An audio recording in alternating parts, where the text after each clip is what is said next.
Check the volume on this. Sometimes the volume just be acting kind of funny style and shit. Whoa, what the fuck happened here?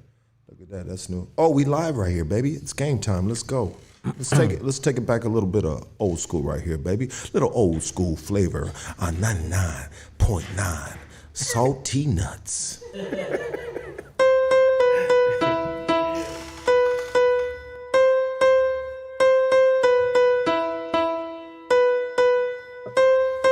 Can I get a moment of your time? Smoke a little, life's a game of chess. Drugs, guns, who just got me on the run? Let me shine a little light. Can I get a moment of your time? Smoke a little, life's a game of chess. Drugs, guns, who just got me on the run? Let me shine a little light. I grew up on the 50s, I love my whole city. Got the little ones with me, I ain't going back to prison. House with a yard, I get my own unlocks, I walk my own yard. I'm Figaro and filthy, where I come from, dog, everybody's filthy. Get your hands dirty with them concrete burpees. Beer runs and licks, my heart was made, dog, with every single brick. Legend in my own, I get my little shine on. Got a house loan, I see a hater smiling, broke with a mouth full. Run with my ninjas, used to gun with my ninjas, used to split top ramens on the hood with my ninjas. Can I get a moment of your time? Smoke a little, life's a game of chess. Drugs, guns, who just got me on the run? Let me shine a little light. Can I get a moment of your time? Smoke a little, life's a game of chess. Drugs, guns, who just got me on the run? Let me shine a little light. A 53 Thornton, Johnny's on the corner, Fidel's on the block. Pizza so hot, cheese slide right off. Terrace 49, I got a creature state of mind. Mana Vista pay, you need to keep a loaded 9. Maury's on thick, used to cop the Cortez, you know the Chino got the kicks. Sitting in the park, you my son, I'm the shine. Rolling down the boulevard, palm tree line, bro, call me anytime. Jack and some coke, we can build on our life. Get our money up without committing all these crimes. Get it while you got it, mix your freedom with some logic. A gangster's moving silence, you ain't gotta speak about it. Tatted on our skin, you know what to do, dog, fairly go on in. You need to rest your head, my door swings on a hinge. Who does on your bumper come and jump the neighbor's fence? Can I get a moment of your time? Smoke a little. Bruh, he said get your hands dirty. With them concrete burpees. Beer runs and licks. My heart was made, dog, with every single brick. Bruh. It's a fun song to write. That song was so easy to write too, dog. And it's crazy, dog, because my boy Lyric Cruz wrote that beat. And shout out to Lyric Cruz, that's my G right there. I'm gonna link you up with him, dog. You go and do some music with him, dog. Fuck, dude's amazing, dog. Very underrated producer. There's a lot of underrated people on these streets, you know, gifted with talent like yourself. Appreciate that. A lot of fellas, dog, right? A lot of homies. But I was going through my emails of beats, bro. And one day I passed up on this beat, bro. And so I found this beat like 2 years later after he sent it to me and see if I wanted it. But back then I was kind of doing like some fucking like grimy underground, like, rah, rah, rah, you know what I mean? Just like my fucking my crazy shit, dog, that not too many people liked, and the ones that did, they did, right? You know what I mean? It is what it is, right? It'd be like that sometimes. Definitely. And so back then I was like, this is too much of like a West Coast beat, homie. Dun, dun, dun, dun, dun, dun. I was like, what am I gonna do with that shit? But back then, that was my thought process. Okay.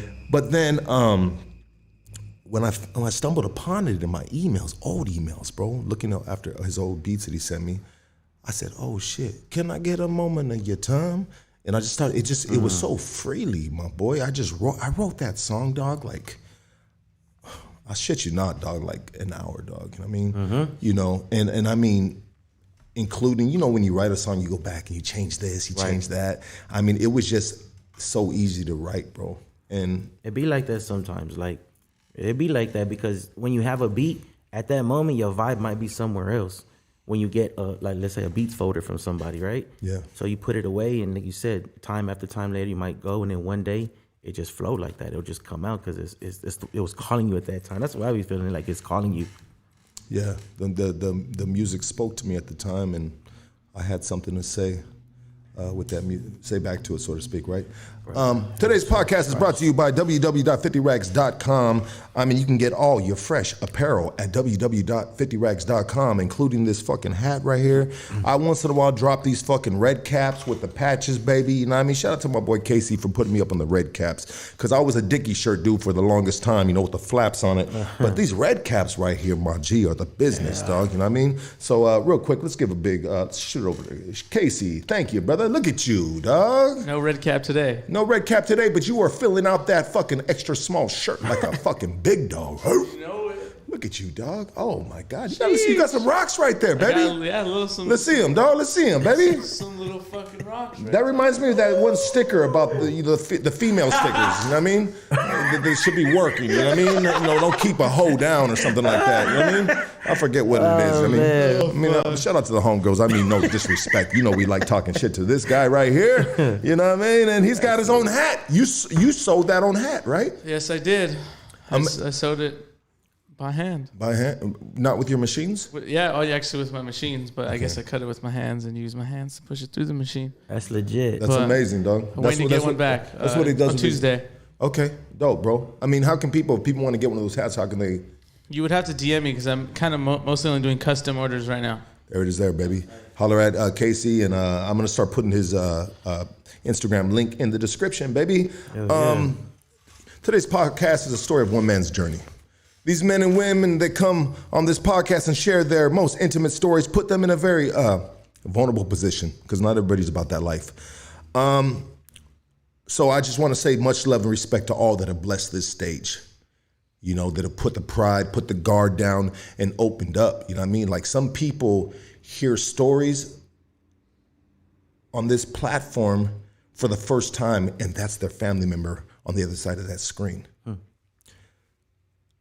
I mean, I'm really honored. I'm really blessed that people come and they trust and they feel comfortable to sit down across and share their stories. So thank you. With that said, I want everybody to give a warm welcome to the homie, Jazzo. Let's go, baby. What's going on with y'all, man? How you doing? Thanks for having me, brother. Thank you, bro. Thank you. Appreciate you, dog. I've been, you know, we talked. So Jazzo's been on before. Jazzo came on and he spit. And I think that the video, if I'm not mistaken, was glitching. Yeah. Okay. See, I remember that. It was glitching, but we talked about having you back on to tell your story, bro. You know what I mean? But I was just waiting for the right moment. And man, I cannot stop.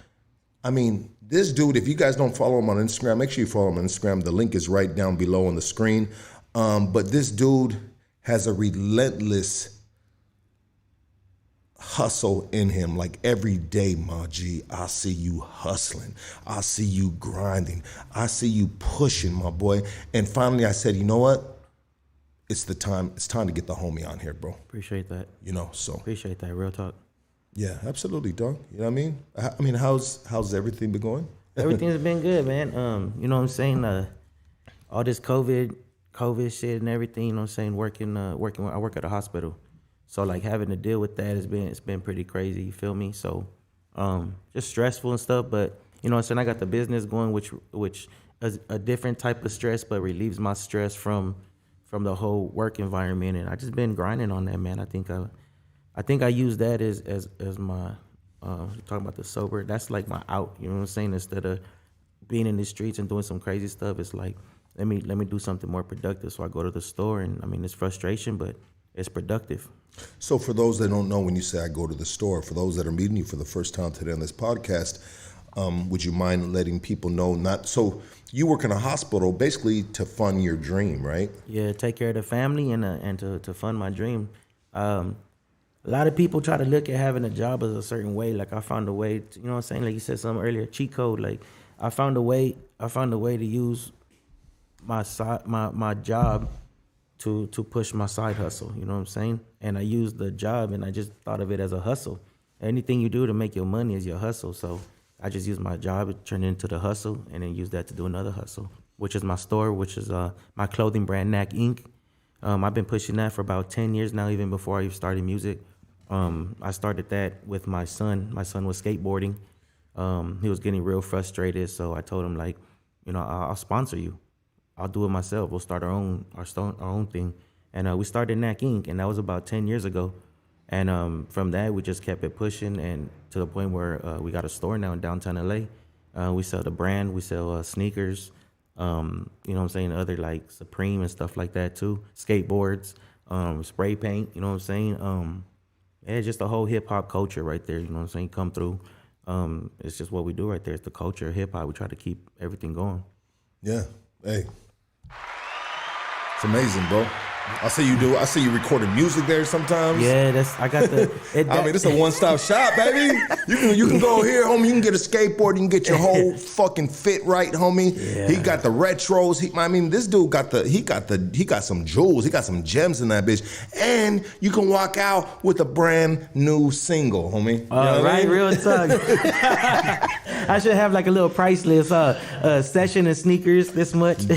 That's bro. Yeah, you see how that worked? Yeah, that is an amazing idea, bro. And this is how that works, bro. Yep. You know what I mean? Can you imagine, bro? Say, hey, check it out, my G. For a package deal, you can come, get a beat, record a song, pair of sneakers, Knack Inc. get up, my G. The whole thing. Yeah, and you walk out a new man or a new boy or a new homie, homegirl. Fresh out, dog. Fresh out to the shoes. Bring that motherfucking $200 gate money to Knack Inc., homie. All them rhymes you're writing in the penitentiary, my G. You know what I mean? Have the motherfucking Greyhound drop you off in front of where we at, doggy? Oh, you can go. We on 4th in Los Angeles, but you can go right there at Greyhound on Alameda and 7th Street, right down the block. So yeah, but we're on 4th in Los Angeles, 349 South Los Angeles Street. You could Google the store, it's Knack Inc. If you Google us, we'll come up. Google business, all that. But yeah, that's where you find us at, man. 4th in Los Angeles. You know what I wanted to ask you when you said you worked in a hospital, bro? Are you vaccinated? Yeah, I'm vaccinated. Okay, so, there's a lot of, it's crazy how we got these vaccinated, unvax against the vax. You know what I mean? These dudes are actually fighting each other on the streets. I mean, you actually work in a hospital. Are you vaccinated because that's the only way you can you got to keep your job? Are you vaccinated because you see something going on in the hospital? I mean, what is it, bro? I'm vaccinated, and you're right. I do see the separation, and it's crazy. And if we really got deep into it, I would probably sound crazy on my feelings of why, but what I see at the hospital, man, I used to put it on social media as much as I could without breaking violations of just letting people know, like, if you guys don't believe the news, the actual news stations, but you guys are on my Instagram because you guys do, like, you guys might believe me more because you know I'm not a part of this system. Yeah. So, yeah, I seen trailers of bodies, 2 trailers side by side, 50 bodies per trailer. That's extreme. I used to have to build the shelves. So I was. You had to build the shelves for what? To put the dead bodies on top of inside these refrigerated trailers. Wow. So as I'm building more shelves, I'm working next to bodies. You feel me? Oh, so you're actually working in there while the bodies are in there? Yeah, like the full suit on. You know what I'm saying? Like building racks, and it was crazy.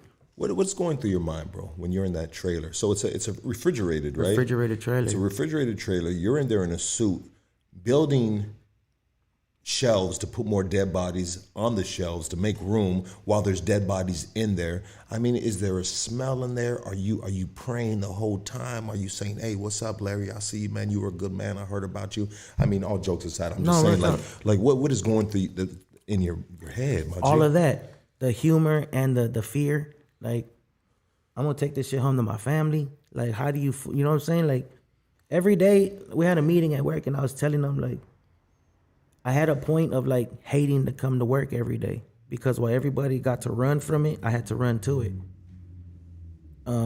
Going into rooms where I have to adjust the air balance and stuff like that for patients that had it, it's like I got to work inside of a closed room where everybody's looking and the outside of the window looking at me, but I'm in the room. Like, so it's just a lot of fear. Is that the way that works? Yeah.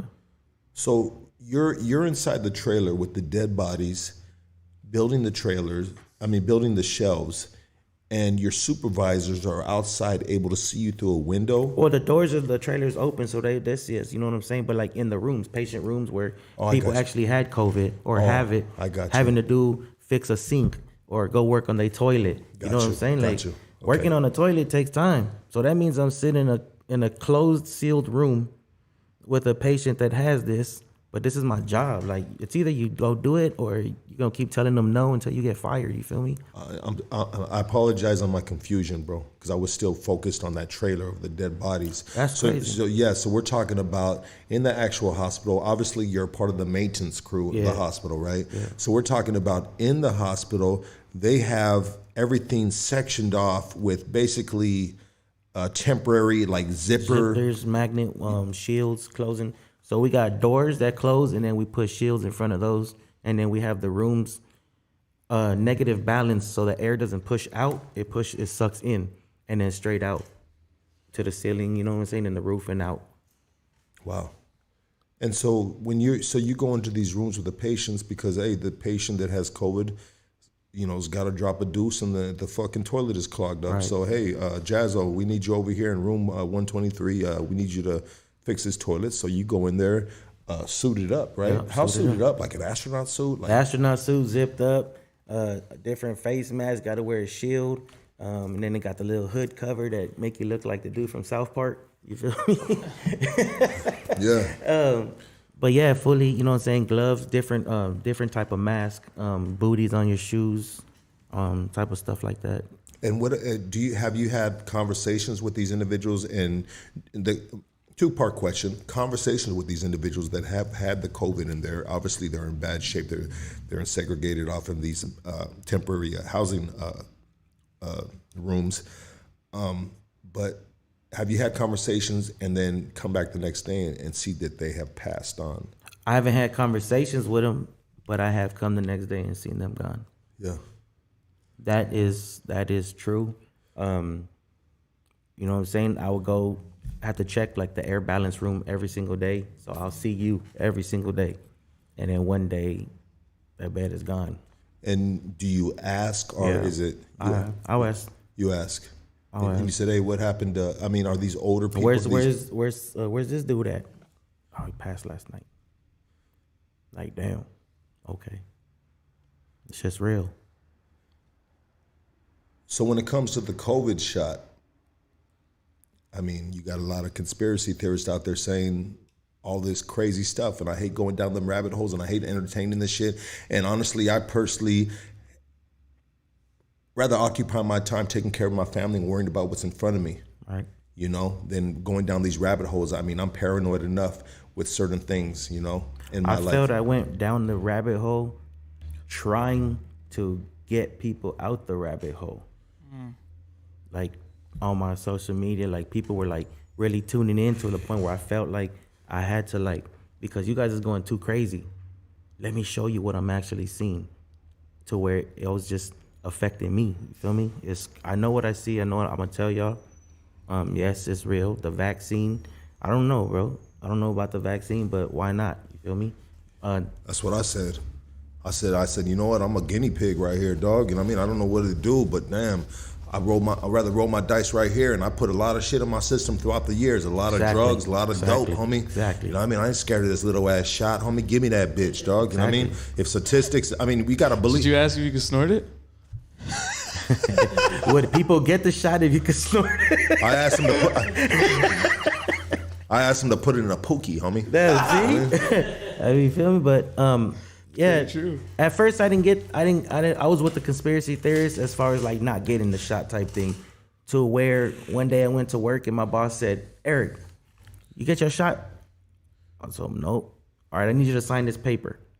And I said, for what? And I said, what is that denying me later in the future? Your rights, no liability, you can't sue him. Exactly. Yeah. So I said, nah, I didn't, but I'm going to go. And he said, when? I said, right now. As soon as this conversation's over, I'm going to walk over and go get it. Yeah. And he told me, let me know when you're done. And that's when I went, because I knew something was going to come with it. And at the end of the day, I'm a family man. And I knew it was going to affect my family. So I said, let me go get this shot before they actually literally sent me that letter forcing me, because I don't like being forced. So I was like, let me go do this. And then I went and did it. There's a lot of people too, bro, that it's crazy, because that is their stance as well. And I'm not saying that your stance is crazy, but I'm saying what you said coincides with a lot of people. They don't want to be forced. Right. You come knocking at my door like, oh, you forcing me to do this shit? Then damn, that's something different, dog. That's a mentality though. And I had to step back from that mentality because it wasn't really that. It was what was good. Instead of being that aggressive, defensive, you're against me for whatever reason, you know what I'm saying? Like, damn, I got a family at home. I work in this. Why am I arguing this? Let me just go do what I got to do, because if it could help my family, my mom, she's about to be 70, you feel me? Like, stuff like that, why not? Yeah, I'll take ridiculous. My wife didn't want to take it, and I told her, you didn't have to. Like, don't take it. Now the job is forcing, and I'm still telling her, like, if you don't want to, don't take it. If you get fired, we'll deal with it. You feel me? But I want you to keep the way you feel about, like, I want you to, because my wife don't drink, she don't smoke, and she never has. You feel me? So there's a lot of things about her that I'm like, you don't have all these different excuses we got. Like, if you really feel this way, don't do it. We'll deal with it. And I went to take it because the conspiracy theorist part of you're not going to be able to do this or go to a market. I'm like, I laugh about it, and I'm like, fuck it, you can't go to the market, but I'll do all the shopping. You feel me? Like, we're going to win the system somehow. And if I have to be the guinea pig for it, so for us to, continue living, I'll do it, whatever. My G. And people don't realize that's that. That's a father right there. That's a husband right there. I'm gonna tell you like this. I don't mean to cut you off, Casey, my boy, but hold on real quick. Dudes that have been in the prison system, bro. You know what I mean? I mean, they're told when to take a shit. They're told when to bend over and spread them motherfucking cheeks, dog. They're told what to do a lot of fucking things, dog. You know what I mean? And so it's kind of crazy because there's a lot of homies that are in the prison system. And I'm gonna tell you this, dog. The majority of them got that fucking shot, bro. They're like, all right, dog, fuck it, homie. I ain't tripping, dog. Shit. You know what I mean? They ain't nothing but a little shot to me, homie. But it kind of seems like individuals that haven't, and it's not everybody, so don't get defensive, my G's. You know what I mean? It's not all you guys. But I go to school, dog, with some individuals that have lived a pretty gravy life, dog. And it seems like the dudes that haven't really been through shit in life, dog, little shelter side, you know what I mean? They have these most outrageous fucking beliefs, and they're more prone to go down these fucking rabbit holes and suck all that shit up two-handed, you know what I mean? It's a movie to them. It's true. And they're fighting it. They're the ones that are least resistant. You know, they're like, fuck that. Nah, you ain't gonna make me. Like, bitch, go to the county for one day, homie. I laugh because my wife, like some of her sisters, you know, like we get back in the days, the little shot, and then like most Mexican people got the little dent. That dent in their arm from that tuberculosis side. Like, I'm like, look, you took a shot a long ass time ago, got a big ass dent in your arm, but you ain't mad at them people. Like, straight up, yeah. Like, look what that did to you. You got the dent. You feel me? It's just crazy. But yeah, I mean, I got to the point already that enough of some people that, you know what I'm saying, like, that reach out to me like you've done, you know what I'm saying? Like, bro, just chill. Like, let them think what they want to think. You can't, you know, you're going down that rabbit hole with them by trying to help people and explain too much. Just let people be them. And I do it. And, you know, like, she probably watch it, but my mom's one of them, you feel me? Like, she feels a certain way about it, and I feel a certain way. And it doesn't matter how much I come from work, 8 hours a day of telling you, when you ask me, how was your day? Well, this is what I saw. Oh, well, this. Like, why are you arguing? Like, I'm telling you what I did at work today, and this is what I'm seeing. I'm just giving you my vision of what I'm seeing at work. And, you know what I'm saying? To me is real, bro. It is what it is. It is what it is. If it's a bigger flu or whatever, I mean, whatever we need to take, that vaccine, I'm not saying for you guys to go do it. Go do what you guys want to do. You know what I'm saying? But if it makes you feel a little bit at ease, then do it. I mean, that's who I am. Yeah, and it seems like it's getting more and more strict, especially in California, being the fact that we are a Democratic state, or we're ran by Democrats, right? If you like it or not. But it seems like the guidelines in regards to vaccinated and unvaccinated are starting to get a little more serious, bro. But it's weird because, yes, LA, but then you break it down, like LA and let's say Orange County, they don't care, bro. No matter where you go in Orange County, nobody's wearing a mask. You can we went to the fair, even the police was walking around, no mask, and I was just like, hey, no mask. It was to the point where I took a mask and I felt like a weirdo. Yeah. That's only like 10 miles away. You feel me? And it's like, there is no rules out there like that. And if there is, nobody's following them, not even the businesses or anything. Yeah. It's my town, not yours. Yeah. Find out, Will, fuck that way. This is my town, not yours. Well, Orange County is obviously predominantly, well, I can't say predominantly, but No, white, dude, they had Republican. Yes, they had the head of the KKK in Fullerton. Yeah. What's his name? I don't know, but if you go to Fullerton College, when I went to Fullerton College, that house that they have still standing was the KKK house. Yeah. It was super, yeah. So, yeah, those motherfuckers. Let me know, dog, the address so I can go take a shit on that motherfucker's lawn, dog. On the front. It's gated. You can't get in there. You'd have to try to, like, hop I'm going to drink a fucking 2 gallons of prune juice, homie, and I will hit that porch. have you ever drank, you know, hey, bro, I'm going to tell you like this, dog. The 99-cent store got the best prune juice. That's the one that works. That's the one that works, homie. So did you get vaccinated? Yeah, bro, I did, bro. You know what I mean? Because I'm like this, dog. I'm like this, bro. I believe what's in front of me, dog. Like, Jazzo's real. Why? Because I can see you. And if I want to, I can touch you. You real, dog. You know what I mean? I believe what's in front of me, dog. You know what I mean? So people are dropping like flies in front of me from this COVID. Okay, I'm going to believe that, dog.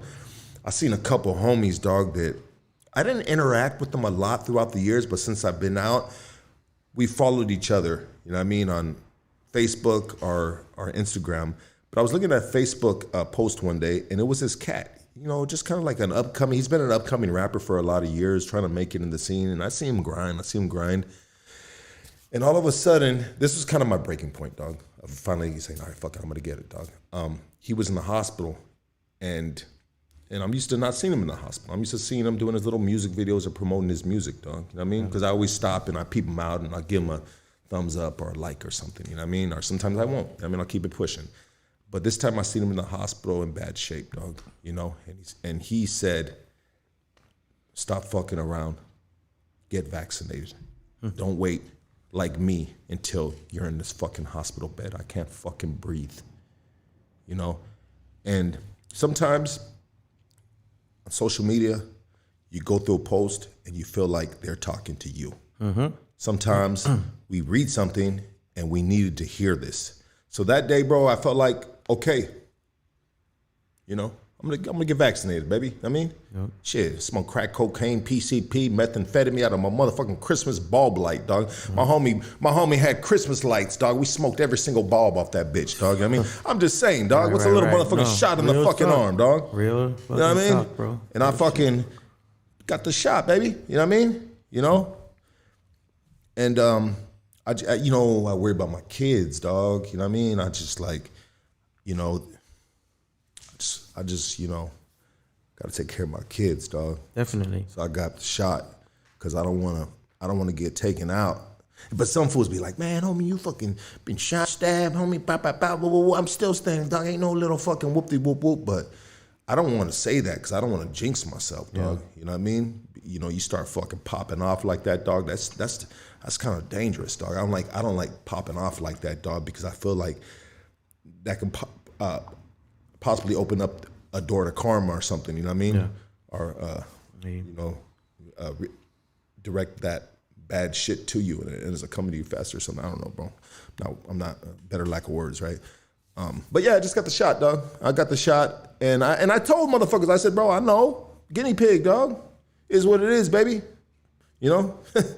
Not tripping, dog. You know? I've survived COVID twice. Is that right? That's crazy. A statistic right here. But I've had it like it's 14 months. I had it like in July or like May 2020, and then that's crazy. Like so a whole year. Let me say this real quick. Shout out to motherfucking EKV12. Lucky didn't believe I had a foot long till it was in front of him. Oh my God, my boy. Oh wait, that's the wrong one. Where's my butters at? They're the same. That shit is hilarious, dog. I love those right there, dog. We get some shit talking in a minute. I'll let you fools call in and talk your shit, dog. There you go. But let's do this. Jazzo, you've been through a lot of shit, baby. You know, you still standing, dog. I put myself through a lot of shit. Yeah, we put ourselves through this shit because we didn't have to go through it. Exactly. So can we tell your story, bro?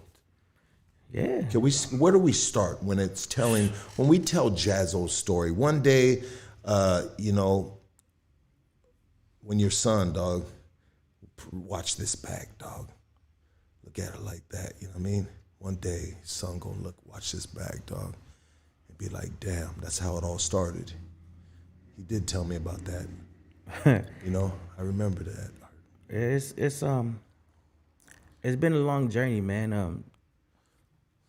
You know, single mom type thing. Never had a pops. Got to a certain point in life where my homies at school became the influences because I didn't have the father type thing. Went through a lot, man, being mixed, you know what I'm saying? Hispanic and black. My mom's from Guatemala, my dad's black. But you never met your pops? I never met him. Have you seen pictures of him? Nah, that's a crazy story. See, we can start there. Yeah. I never met him, man. I grew up with my mom telling me that my pops was, now it's like a back then and fast forward type thing in one. My mom telling me my pops was somebody that about 4 years ago, I found out wasn't the truth. So I had a belief the last, I'm 40, so the last, let's say 37 years of my life that this one person was my dad when he really wasn't. Oh, shit. So, you know what I'm saying? So I always had a lot of anger, never seeing my pops or who my pops was. He went to prison when I was real young, and he's been there ever since. The one your mom said? The one my mom said. Was your pops, and then recently she broke the news and said, hey, yeah, this isn't. Son, mijo. Yeah. So, I was just fucking with you. So I guess what it was like, damn, she's watching probably. My mom's cheated on whoever her boyfriend was with whoever my pops is. Yeah. And when she got pregnant, it was just like, yo, we're gonna just go this way and you just go that way. Gotcha. So the one that she went this way with, you know what I'm saying, that became my pops growing up. I have memories of him, but not like that, just because I have memories of him. But he went to prison when I was real young, like under 5 type shit. And he's been there ever since. He got life, so he ain't never coming out. So I never had him in my life, but I always had him through like letters and stuff like that. You know, he was always in and out of prison even before that, so that was just the life that he lived.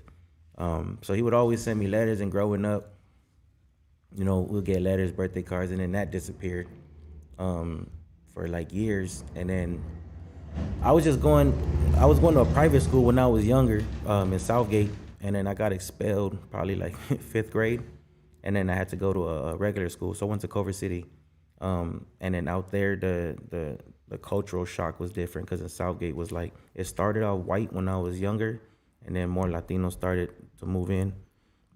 Being Latino, I was more raised because of the lie. I was more raised on the Latino side. Didn't know no black culture, no nothing.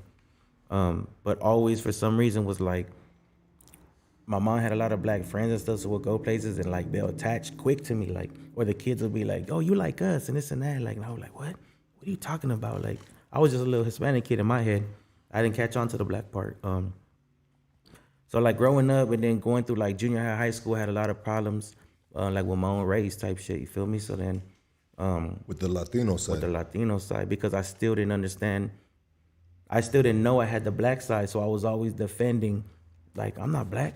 Like, what if I was tripping off of? But I was always going to that. So it was like, what, 94, right? Let's say 94 through all that. That's when it was like going down in the schools, you feel me? Like the race wars and shit, you feel me? Like jail type shit. Yeah, bro. It was on a cracking, dog. You feel me? So it was like I was getting into a lot of fights and having to defend myself a lot against my own, and I never understood it. And then Mexicans will always, real quick, let me interject real quick. Mexicans will always be the first person to tell you who you are.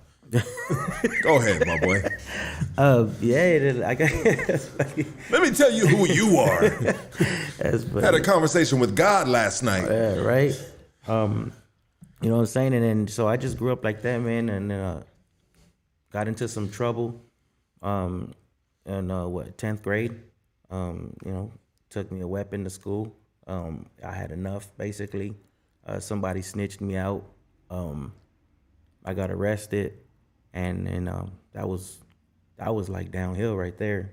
Feel me? The first time I really had real contact like that, and then going to juvie, and then it was the same thing again. you know, fighting. So I just became like a real angry ass person, bro. They weren't accepting you. Yeah, and I didn't understand it. It's all over acceptance. Yeah. Why? Because your hair was a little nappy?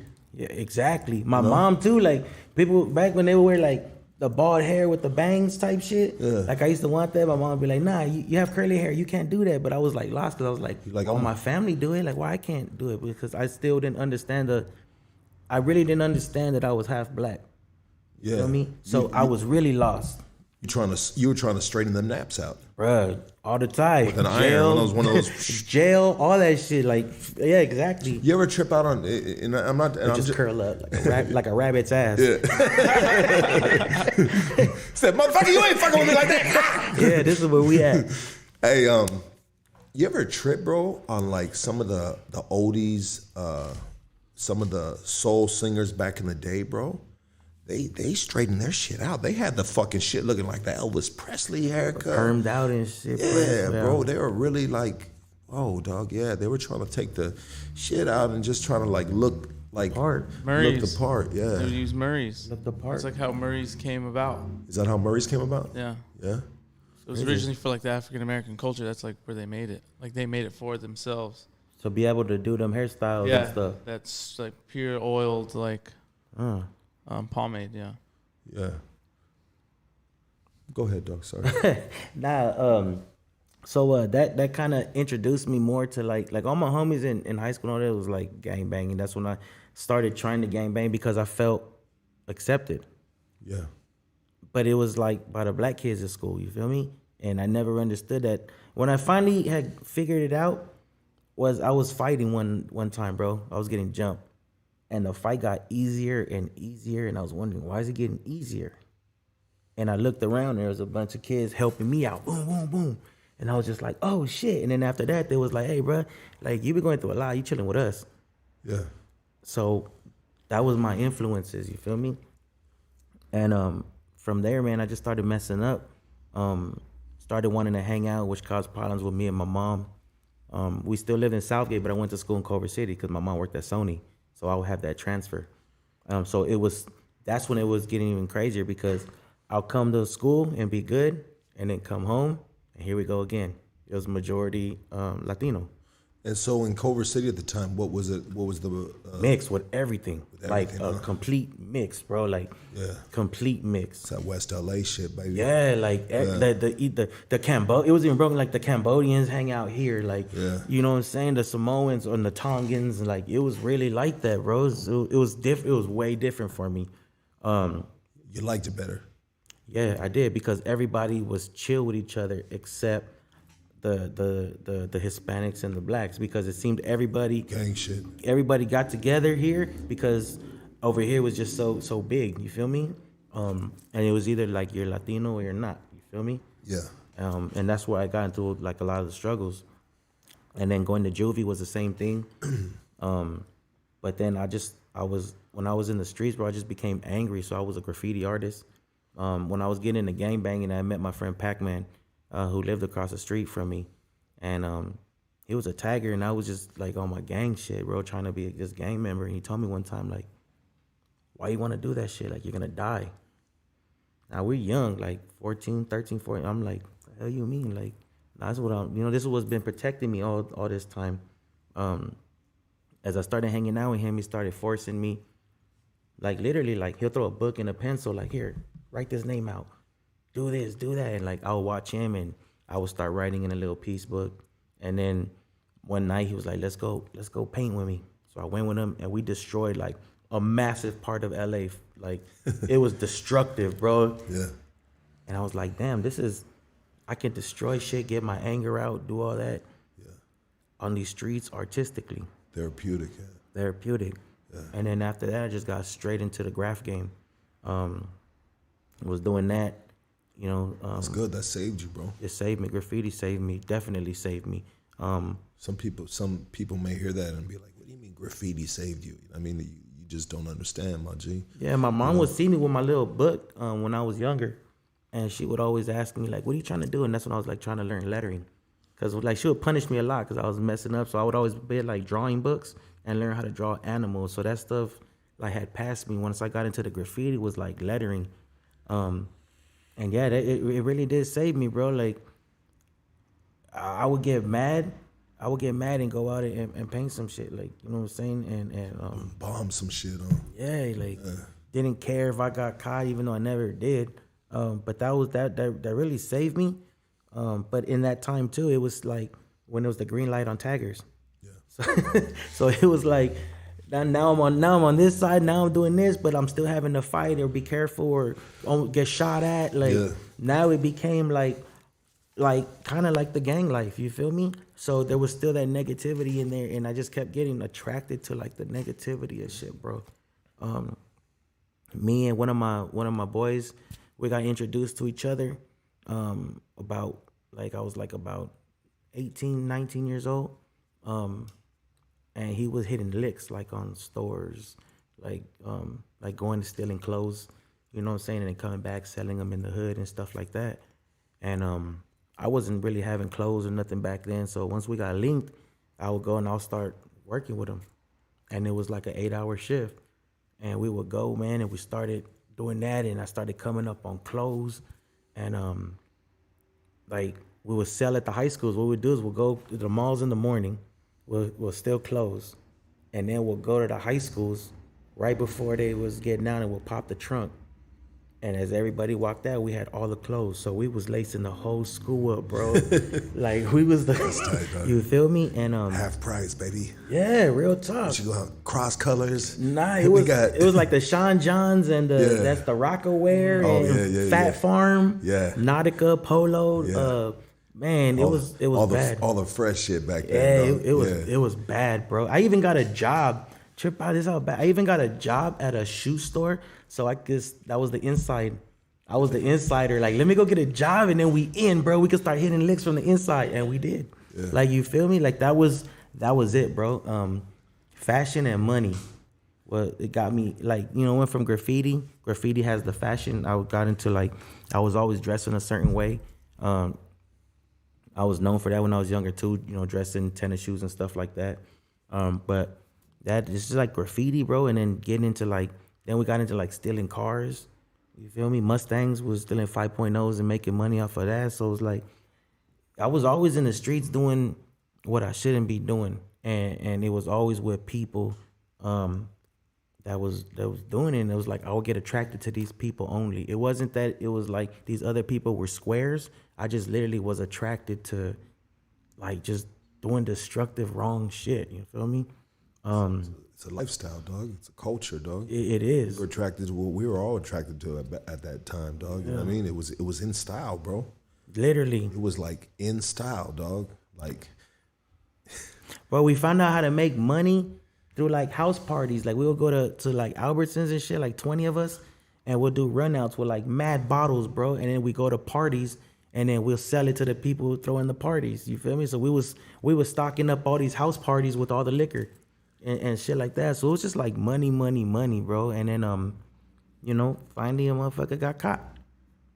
And after I got caught, I was never careful of what I did, and like I sat in that cell and they called my name. Here's this little pink paper, and here's this other one. And what are these? These are all new charges. And I was just like, damn, you got me. That's when I did my first year. I did a county lid. Yeah. And I got more angrier. I called my wife one day and I told her when I come home, I'm gonna be an angry person. Like I'm telling you. And that was the same thing, because when I did my first year, I really understood politics. And like, it was, you know, my first jail sentence was like, okay, now I got to deal with this shit. Yeah, well, the county jail, bro. I mean, there's a rule, bro, in the California Department of Corrections prison system. When a homie has come from the LA County jail, bro, he knows better. Because if you can survive the LA County jail, then you can survive any prison in the state of California, dog. So I remember back in the day, we'd be like, hold on a second, dog. Whoa, hold on. What kind of jail you come from, my G? Oh, you came from LA County jail, dog? No, my boy. You know better than what to do, what you just did right there, dog. Real talk. So you know, you get disciplined accordingly. Mm-hmm. But go ahead, dog. How was your experience there, brother? You said you understood politics, you know? My first experience was rough because I am who I am. And who are you? At that point, I was a Hispanic kid, just running the streets. All my homies was gang members, different gangs. So that wasn't that I was from a gang. I just hang around with a different, a lot of gang members and shit. We all made money together. That's what it was about. Yeah. My whole family, I was always raised around Hispanics. So when I went in the first time was like, literally that line, like, who you with? What? What do you mean who I'm with? Like, you feel me? Southside, baby. No, I always been with blacks. And when I started with the gang banging, I started running with bloods. Okay. So in my head, I have to go this way because this is what I had already associated myself with. Okay, so you at first you said you identified with being Latino. But I always hung around with blacks at school after that time they saved me. And it was all gang. Oh, so okay. So we missed that part out. No, so I said, when I got into that fight and all it was blacks it was all blacks that helped me. Did he say that, bro? He did. You just basically said like they said, hey, you've been through some shit. You're rolling with us now. Oh, He didn't. He didn't say that it was blacks. Yeah, so I was with the blacks. Okay, feel me? got you. Which people that wasn't going through that in school, they don't know that it was really like that race shit at school. Yeah. You feel me? So you get okay. Little rewind the track, Which is why I was always confused because I was always thinking, why do black people fuck with me so tough? It's because they saw the black in me that I didn't see. Got you. Okay. Race wise. Yeah. To where they'd be like, man, you a nigga. Like, what? What are you talking about, bro? No, I'm from Guatemala. What you mean? Like, nah, bro, look at your nose or look at this. And I'm just like, you look like, and I would trip out, bro. It was a lot of confusion growing up. Got you. But the blacks always attached to me. They always protected me They showed you love, where my raza did. But then I also found a lot of hate growing up and through all that shit because I always had to fight and defend myself. You weren't Mexican enough. You weren't raza enough, dog. You know what I mean? To this day, I still hear that. You feel me? And so this is a key pivotal moment in your story, this interview, dog. That when you're fighting, the dudes that jumped in and made the fight easier for you were brothers. They were black, dog. Yeah. You know what I mean? So that's when you were fully accepted. You gravitated towards them. So now you're in the county jail and you're running with the blacks. And running with the blacks, right? Okay. But always having to fight, always having to still defend myself, always having to defend or have to because like now I'm like on my ID and everything it says Hispanic. Yeah.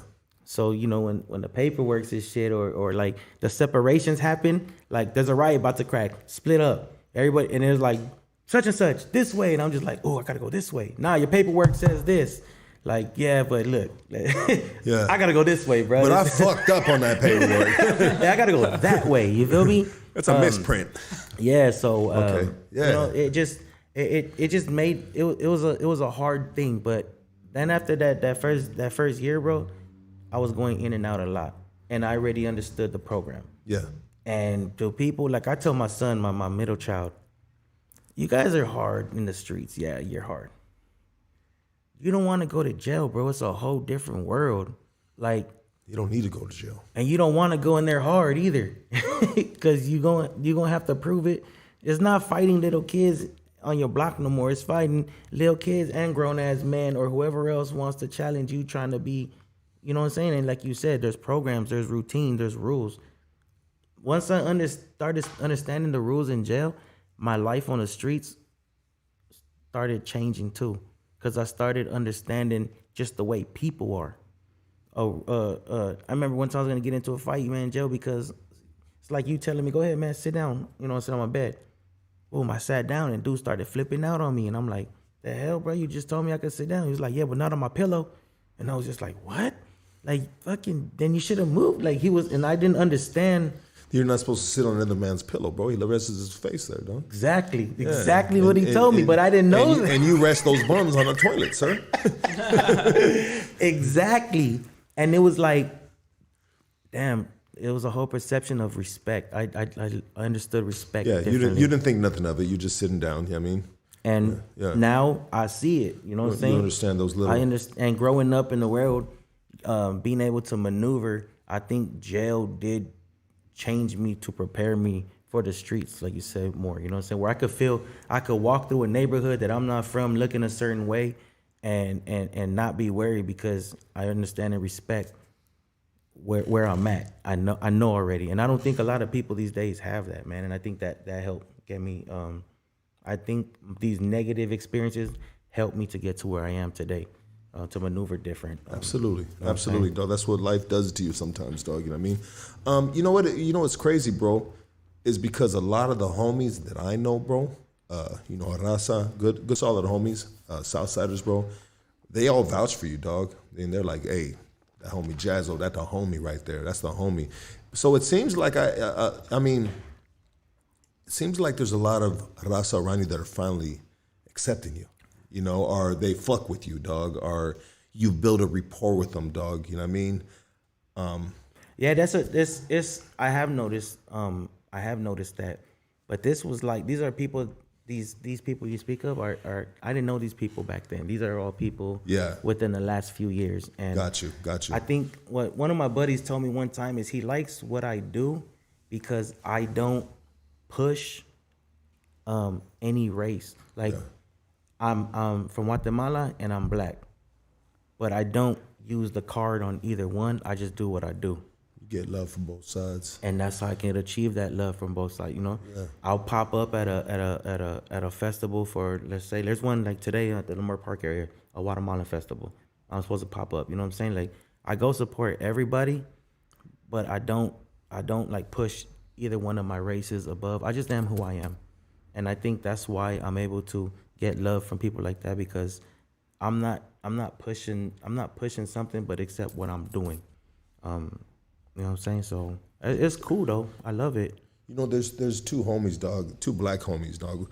One's a Creeper from Diamond Street, and the other black homie is Cartoon from Dogtown Projects. Both these dudes, I met them in 1995 in East Max County Jail, bro.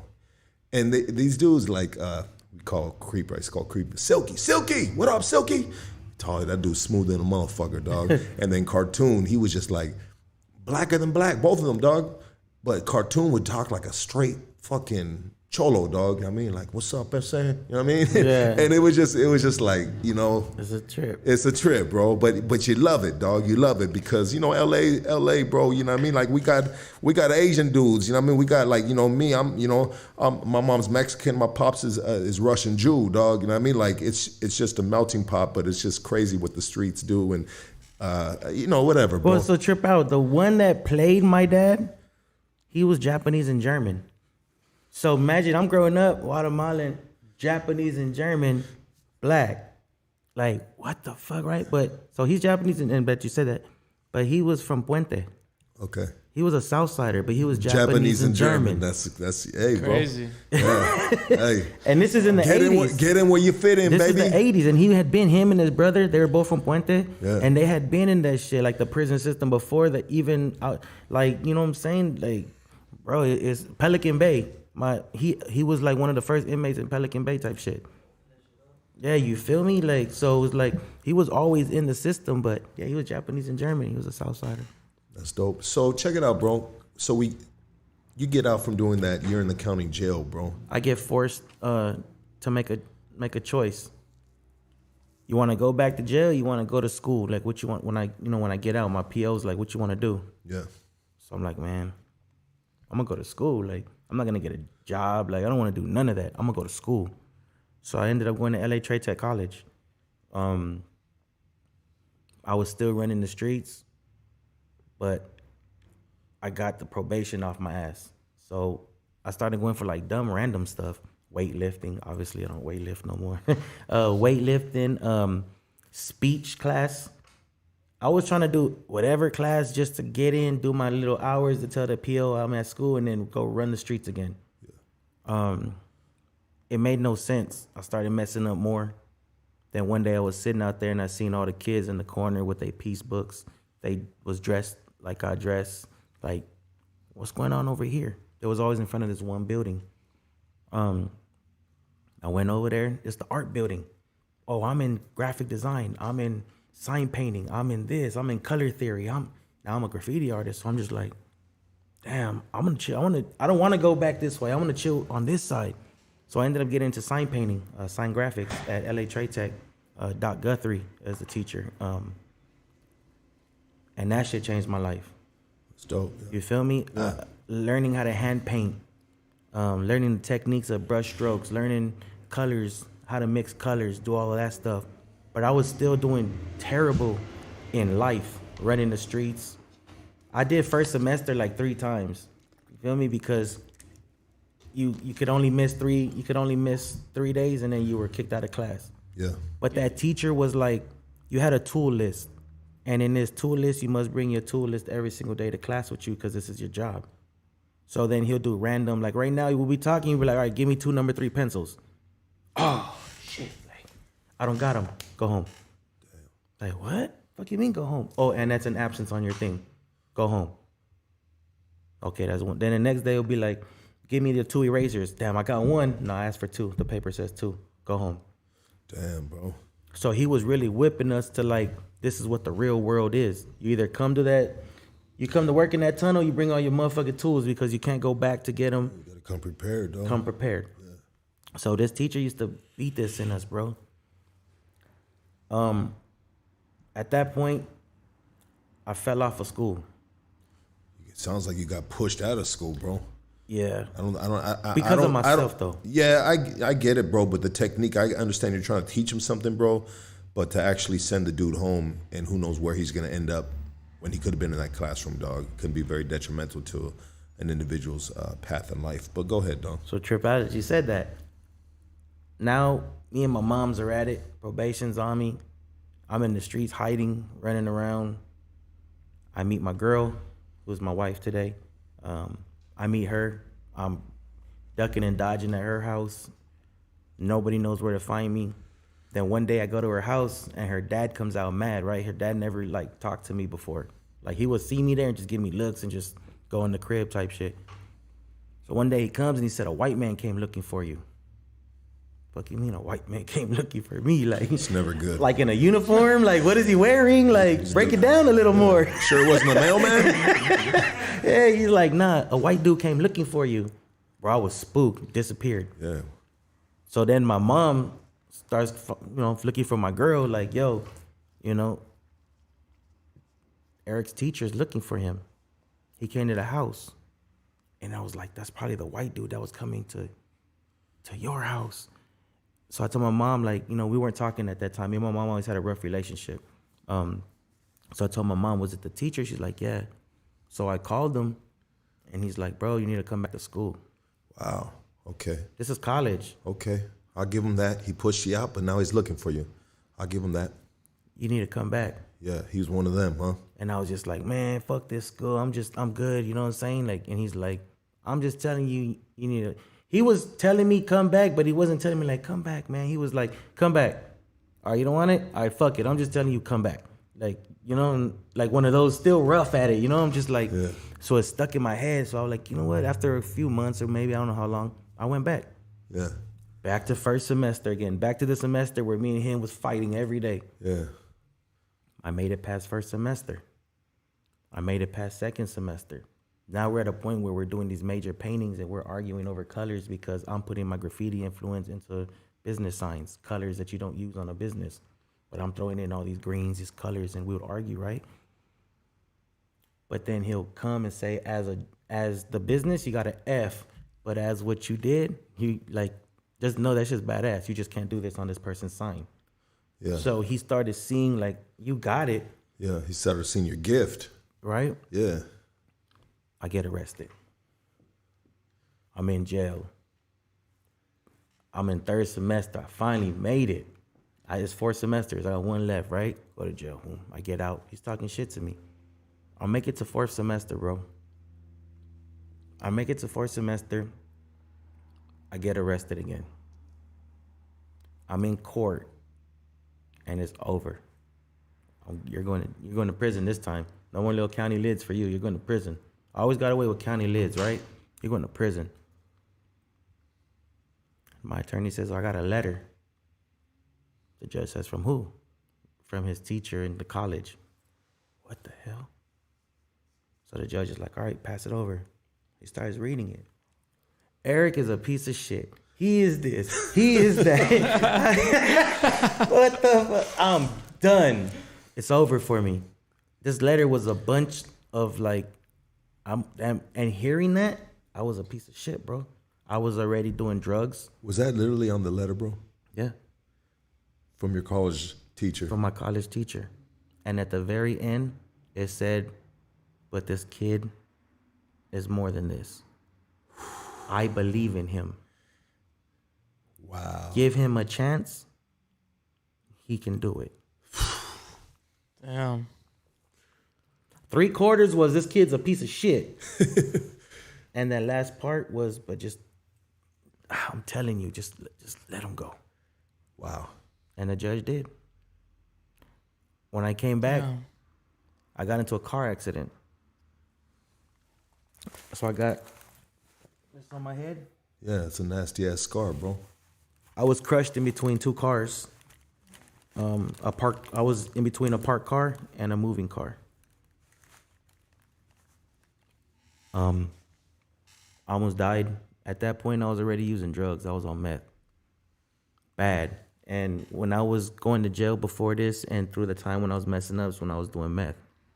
When I got out from doing my county lid, I didn't understand how to make money. I was frustrated. Shit was hard. I had just had my son. I had my son. So I had caught a case in San Bernardino and Ontario Mills stealing a Mustang. I got caught and I got my county lids and shit, right? I got my county lid and the judge told me, I'm gonna give you a time frame to turn yourself in. So he gives me calendar dates. I picked like fucking the farthest fucking one. And he's like, yeah, I already marked it. I figured you were gonna choose that one. Right? No one in my time working here has ever picked a suit. I can turn myself in tomorrow. Yeah, right. So, in that point, my wife got pregnant, and I went to court, and the judge let me stay out until my baby was born, even longer. And then he said, once that baby's born, you're in, bro. Like that's it already with you. So I was like, all right, cool. My baby was born, right? So I go in. When I come out. After this year, now I have to feed my family. My wife had got kicked out of my mom's crib. She was living with family. I had all that stress on me. My homie was selling meth. And he was just like, roll with me. For I was kind of big already. He was like, roll with me. For like, you'll be like my security guard. Like if I go places, fools won't want to fuck with me. I was just like, all right, cool. But you know, after a while, motherfucker dozing off in the car, 3 a.m, going to sleep. You know, this motherfucker wide open. Come on, boo, let's go. And I'm just like, I'm trying to go home and go to sleep. This ain't, you know? And that was the first time I remember I used meth. You got back. You first time you got back on it. No, on it. Oh, period. on it. Period. Okay. Was helping him sell it, and it was for me to stay up. Got you. Okay. And that shit just downward spiral, bro. Like bad. You feel me? Yeah. I got a hold. And I was stuck, bro. I used every excuse. I made me more creative with my graffiti. Fucking, I was producing mad art pieces like 3 at a time at night. You feel me? Like I jack an octopus off and shit. Yeah, all that shit, bro. I jack off better. Right? So,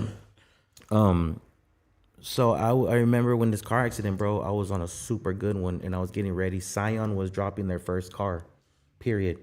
And I had got chosen to do an installation with Scion for at the brewery, like a major art thing. And I remember being on a good one, both painting, getting ready for the show, and I had my car, my Volkswagen, which I still have. And I went outside to go check the oil to see like if it had oil. So I was gonna go take my paintings, and that's when a car crushed me. A car came from behind when I was checking the oil, pushed me into the engine bay. He tried to take off in reverse, pulled me out of it, then tried to take off forward, ended up on top of me. So the oil pan burned my hip, had burns on my hip, pulled out. He broke his axle, got stuck.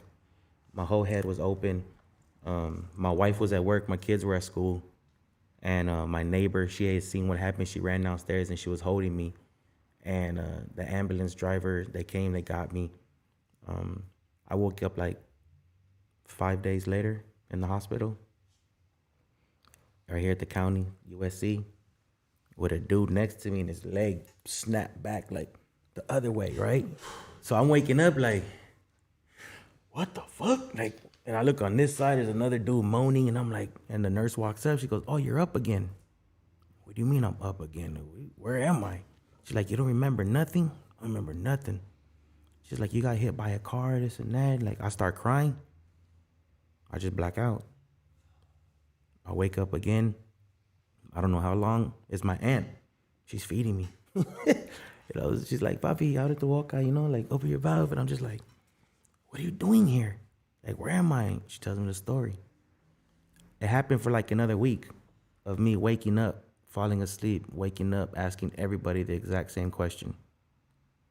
The last time was I opened my eyes and it was my ambulance driver. I didn't know who it was though. But he's looking down at me. He's like, bro, you're good. And I'm like, who are you? I'm the one that saved you. And he was like, you don't remember me? I told him, bro, I don't remember nothing. And now, like, I honestly had kicked back into life. Like, I was, like, really understanding shit. And I told him, I don't remember you. Why? What happened? And he told me, you were in the ambulance with me. I was talking to you, and I had your wallet, and I was looking at your wallet with you, your wife, your kids. And I was asking you, what's your kid's name? And you kept telling me you didn't have no kids, that it was just you and your wife. You had no kids. And he was like, I was trying to keep you up by talking about your family. He was like, and you were just stuck, right? The only reason why I didn't die was because I was on meth. My heart and shit, my body was so fucking active and pumping that I should have died that day. And all the doctors told me, like, to be honest with you, like, all those drugs you were on, that shit's what kept you alive. It kept your heart pumping when it should have died already. And that's what kept you alive. That shit hit me hard, bro. I didn't change, but it hit me hard, you feel me? It hit me hard to where I got into, like, more depression, thinking, like, damn, like, I should have been dead already, you feel me? I was so tired of life and the shit that I had done, like, staying around was, like, painful. Looking at my scar every day, like, it's painful, you feel me? Like, it's a lot of remembrance of, like, me not even wanting to be around no more. So I started doing more drugs. And I thought I was down at first. We was down. We ended up in Skidrow. My daughter, I didn't want my daughter on Skidrow. She was 3 years old. I didn't want my daughter on Skidrow with us. I had my son still. So I had to make the hard choice of giving up my daughter to my father-in-law in Mexico until we got on our feet. Take care of her. You know what I'm saying? I got the boy, but my girl, I can't. My daughter, I can't do this. So I sent her to Mexico. So it stayed just me and my wife and my son, and we lived on Alameda and 7th. There's a little bus port now. The very first hotel, we lived there. All it was a room, like a jail cell. That's it. It housed homeless people. That housed, no, it housed very low income. We were getting that voucher from the county. Okay, yeah. So that people, like, if you can get the voucher for a hotel for the night or for the week or whatever, that's what it was. So why did you choose Skid Row? You could have gone somewhere else, right? I didn't want to go to family. I was on drugs. I didn't want to go to family. It was convenient. It was embarrassing to go to family being in the way that I was and ask for help when I was the way that I was. So I tried to do it myself. And Skid Row made it financially possible for us to be somewhere. Independently in a motel. From there, about 2 months in, there was a shelter down the street that housed only women with children. It's called the Ford Hotel on 7th and Gladys. I told my wife, you go and I'll live in the streets. I'll figure it out. But it was it was an upgrade, bro, because it was all just women with kids. 6 floors, bro. 659 rooms of women and kids. No men allowed.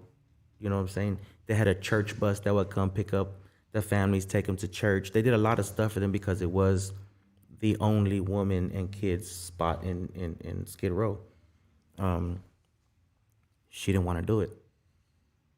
So we started living in another hotel.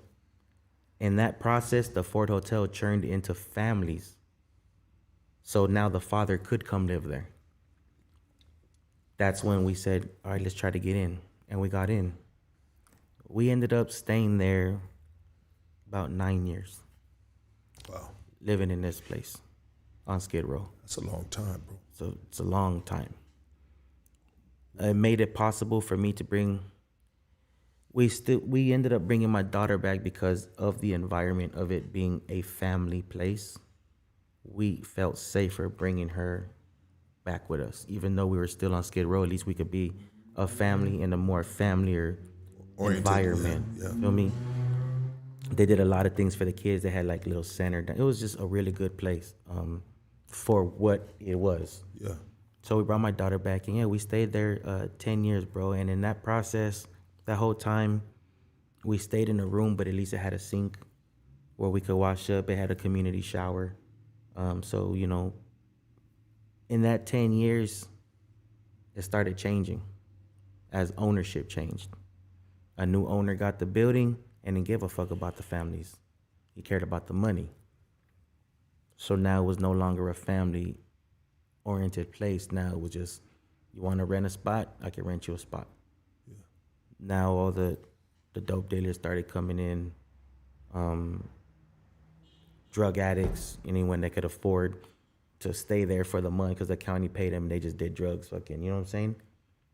We would come home, man, to dead bodies in the halls. The smell of dead bodies of somebody that had been dead in their room for who knows how long. Murders. Man, bro, like whatever you could think of all happened in that building, and my kids had to grow up watching all that. Didn't really have family and friends. I was still, you know what I'm saying, my wife was working. I was still on drugs.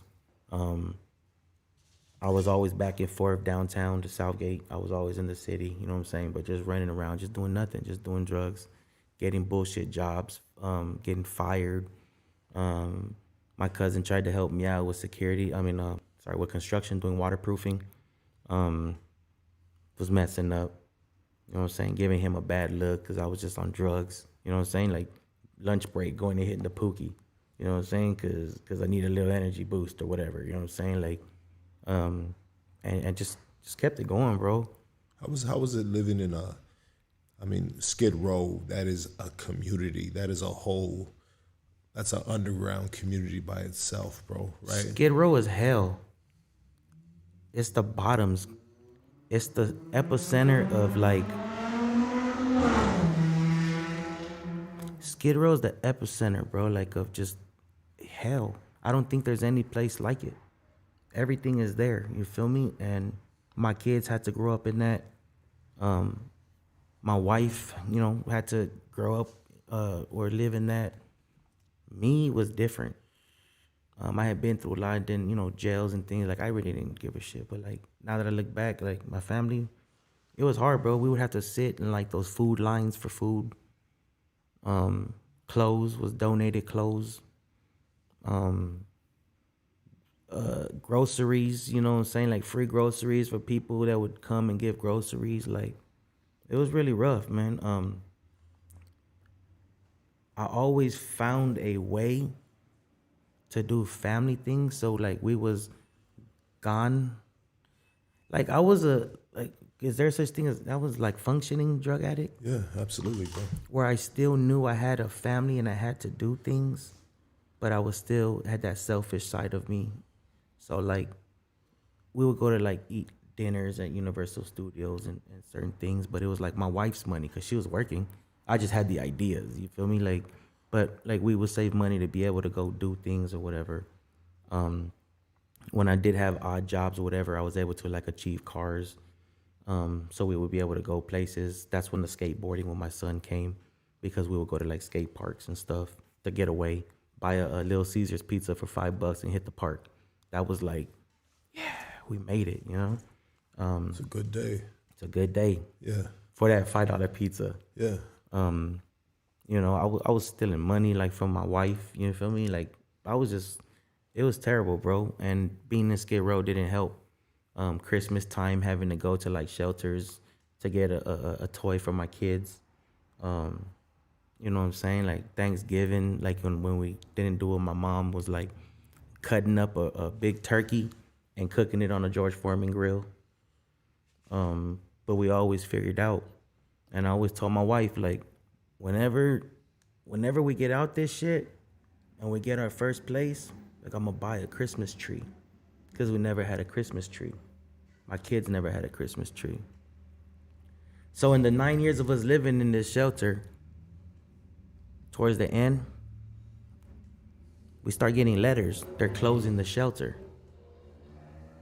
Damn, what are we gonna do? I was still on drugs. I felt a safe haven in these 9 years of knowing we could live here. We're good, and I could still live this life. Yeah. Oh shit, it's being took from underneath my feet. Now what? And they told us, well, we're gonna give you relocation money because we're closing the building down. We have to do this. So okay, so what are we talking here? It's like $18,000. Plus, we get you your first apartment. We pay first, last. It has to be this specific way because the way the county runs, you know, kids have to have their own space, this, and that, boom, boom, boom. And this is what's going to happen, and you guys have to leave here. Gone. This is like years in. They told us you got to keep paying rent and just stay with it. All right, so we kept doing that. As we get closer, papers are signed. Now it's like, go find your apartment. All right. We found one back in Southgate. They paid for everything. Once we got in, they gave us a check for like $16,000. I'm on fucking meth. Yeah. And you just gave me $16,000? Won the motherfucking lottery, baby. Game over. Yeah. Whew. It's time to turn the fuck up. Turn the fuck up, bro. Yeah. And my wife said, you better not turn the fuck up, mother. Mind you, my wife has never done drugs in her life to this day. I've been with her 23 years. It's a ride or die right there, boy. She'll drink now with me because I be complaining and shit. Like, man, you don't even drink a beer with me. So, like, we go to, like, eat some wings. She might order, like, michelada or some shit. Like, yeah. But she doesn't drink. So, for her to be with me through this whole time, and I was being abusive too, bro, during this shit, you feel me? My kids not only had to live this life, bro, but I had so much anger. My wife when I was locked up, my wife had cheated on me. So when I came home, it was over. The anger of jail, just my life, just everything was, and then now you. How did you know she cheated on you, if you don't mind me asking? We had an issue where it had to come out. Yeah. It had to come out, and it wasn't me. Yeah. You feel me? Yeah. So she had to be honest about it, and she was, and that shit flipped me out, bro. And that was in the time of when I had first started using meth. Yeah. And I became abusive. So my kids witnessed that shit, you know what I'm saying? And like I said, man, it was a downward spiral completely. So my wife stuck with me through this whole shit, you know? She didn't have to, especially with the drugs. Like not being a person that does drugs or has a drug that I could throw back at her. Like, well, you do this. Like, no, like literally you're doing nothing. And you're dealing with this person that is drinking, doing drugs for the thing of you still. She's really Mexican, bro. Like for the family type shit. You feel me? Like her dad told me, like, I raised my daughters this way. And this is the way they will be when they go with you. And she kept it, bro. Like to this day, my wife still does shit. Like has my clothes ready in the morning for work type shit on the edge of the bed. Like, damn, coffee ready. Like, you feel me? Like, she got any sisters, fool? Yeah, like 20 of them. Like real Mexican, like, you know? I'm just playing. I love my girl, dog. So, you know, we get to this point in life, man, where this is a major change for us. Everything has to stop. Because we get this new chance. We get this apartment. We get to be, quote unquote, normal people now. When people would tell us, where you live? Oh, we live in Southgate. No, we didn't live in Southgate. We're from Southgate. My mom lived in Southgate. Her family was in Southgate. Our kids went to school in Southgate, but we lived in Skid Row. And we didn't want to tell nobody we lived on Skid Row. Only family and close people knew that we lived on Skid Row. Yeah. We had a car, so we was always, you don't think that shit if I'm pulling up with my kids to your house for 6 hours. It's a long day. Hey, if you guys was chilling with me for 6 hours, it's because we didn't want to go back home to Skid Row, bro. Yeah. You feel me? Hanging out with people was our out from having a beat over here in Skid Row. So we get this money, we get our apartment. The first thing I bought was a fucking Christmas tree. Because I told you guys we would have a Christmas tree. And seeing my kids' smiles told me I have to keep going. This is your chance. But you know what, bro? That money started disappearing because I was on that dope. And I started getting really scared. Really fast. This was like, when did I usually start selling Christmas trees? Like a month before or something. So let's say in this short time frame, right? My mom's always been on my ass, bro. I used to hide out in the back of my mom's house working on my Volkswagen on a good one. You feel me? 3, 4 in the morning, I'd be back there in fucking her apartment complex. Like, it's only obvious, right? My mom was always trying to get me off of this shit, bro. Christmas Eve, we're all chilling at the house. My mom had bought us some little couches. I bought us a TV, like a PlayStation for the, my son, like, start getting a place together and all that. And my mom says, tomorrow, she says, you love all of us? Yeah, of course. Tomorrow you're going to rehab. All right, cool. Whatever. Be ready.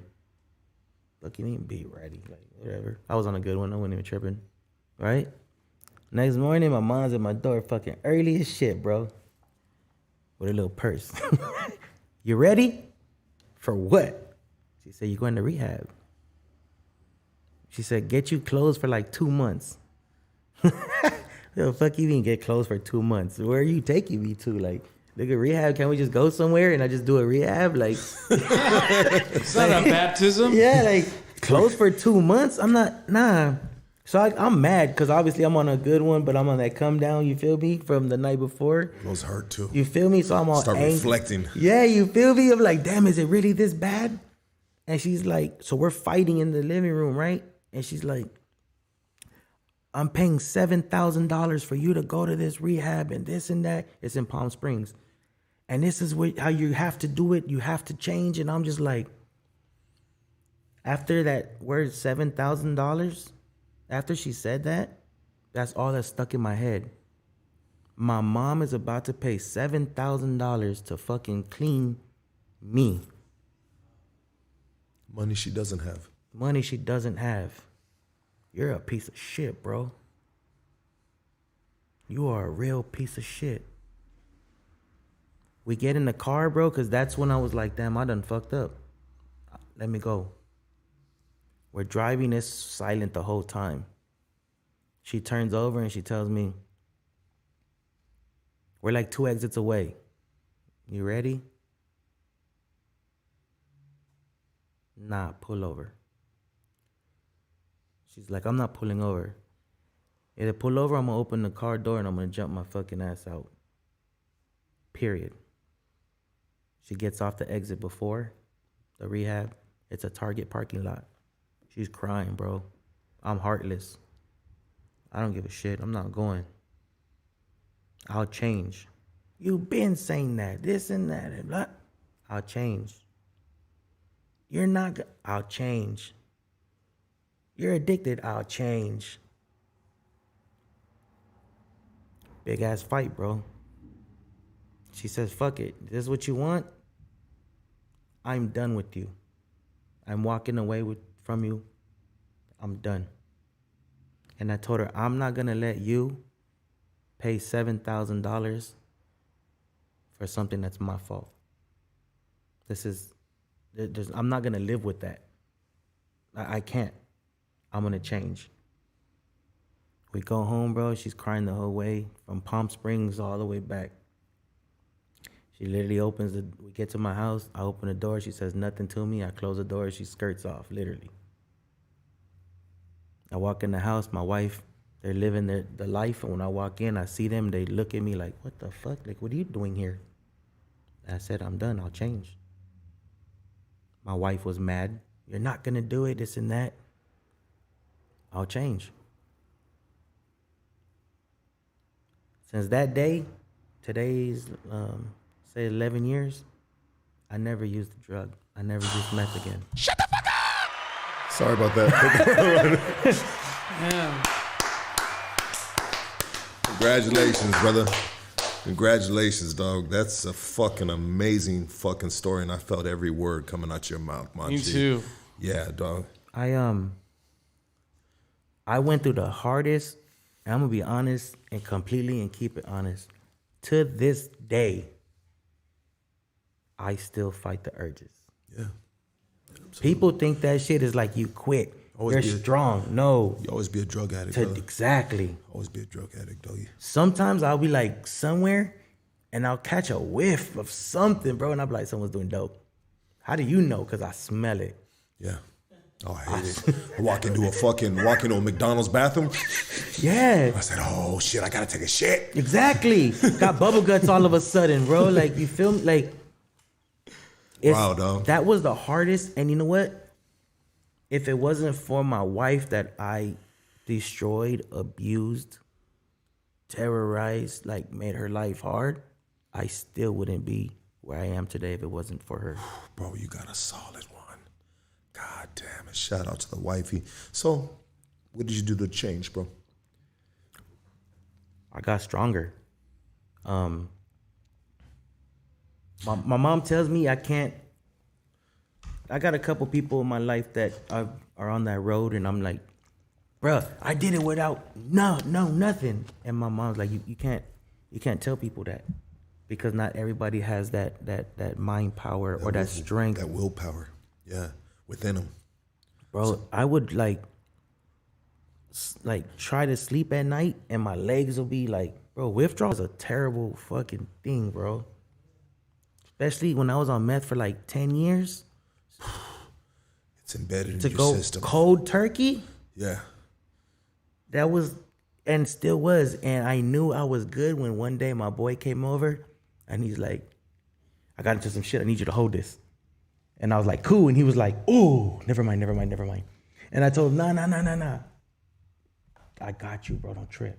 He's like, fool, don't fuck up. And I'm like, I'm not, fool. I'm good. Like, I got you. Ultimate test. Yeah, like, he's like, don't. He's like, I'm sorry. I should have never. He's like, I should have never came. You're bro. sorry, but you're not sorry. You're possibly fucking my kid's life up. You need not to come here no more, my G. I love you, dog, but no. Right? So Go I was ahead, like, dog. I'm sorry. I was like, I got you, fool. Don't trip, bro. He left this shit at my house for like 3 weeks, and every day was like, I know where it's at. That motherfucking sack was going, Jazzo. Man, oh man, bro. My wife was furious with me, right?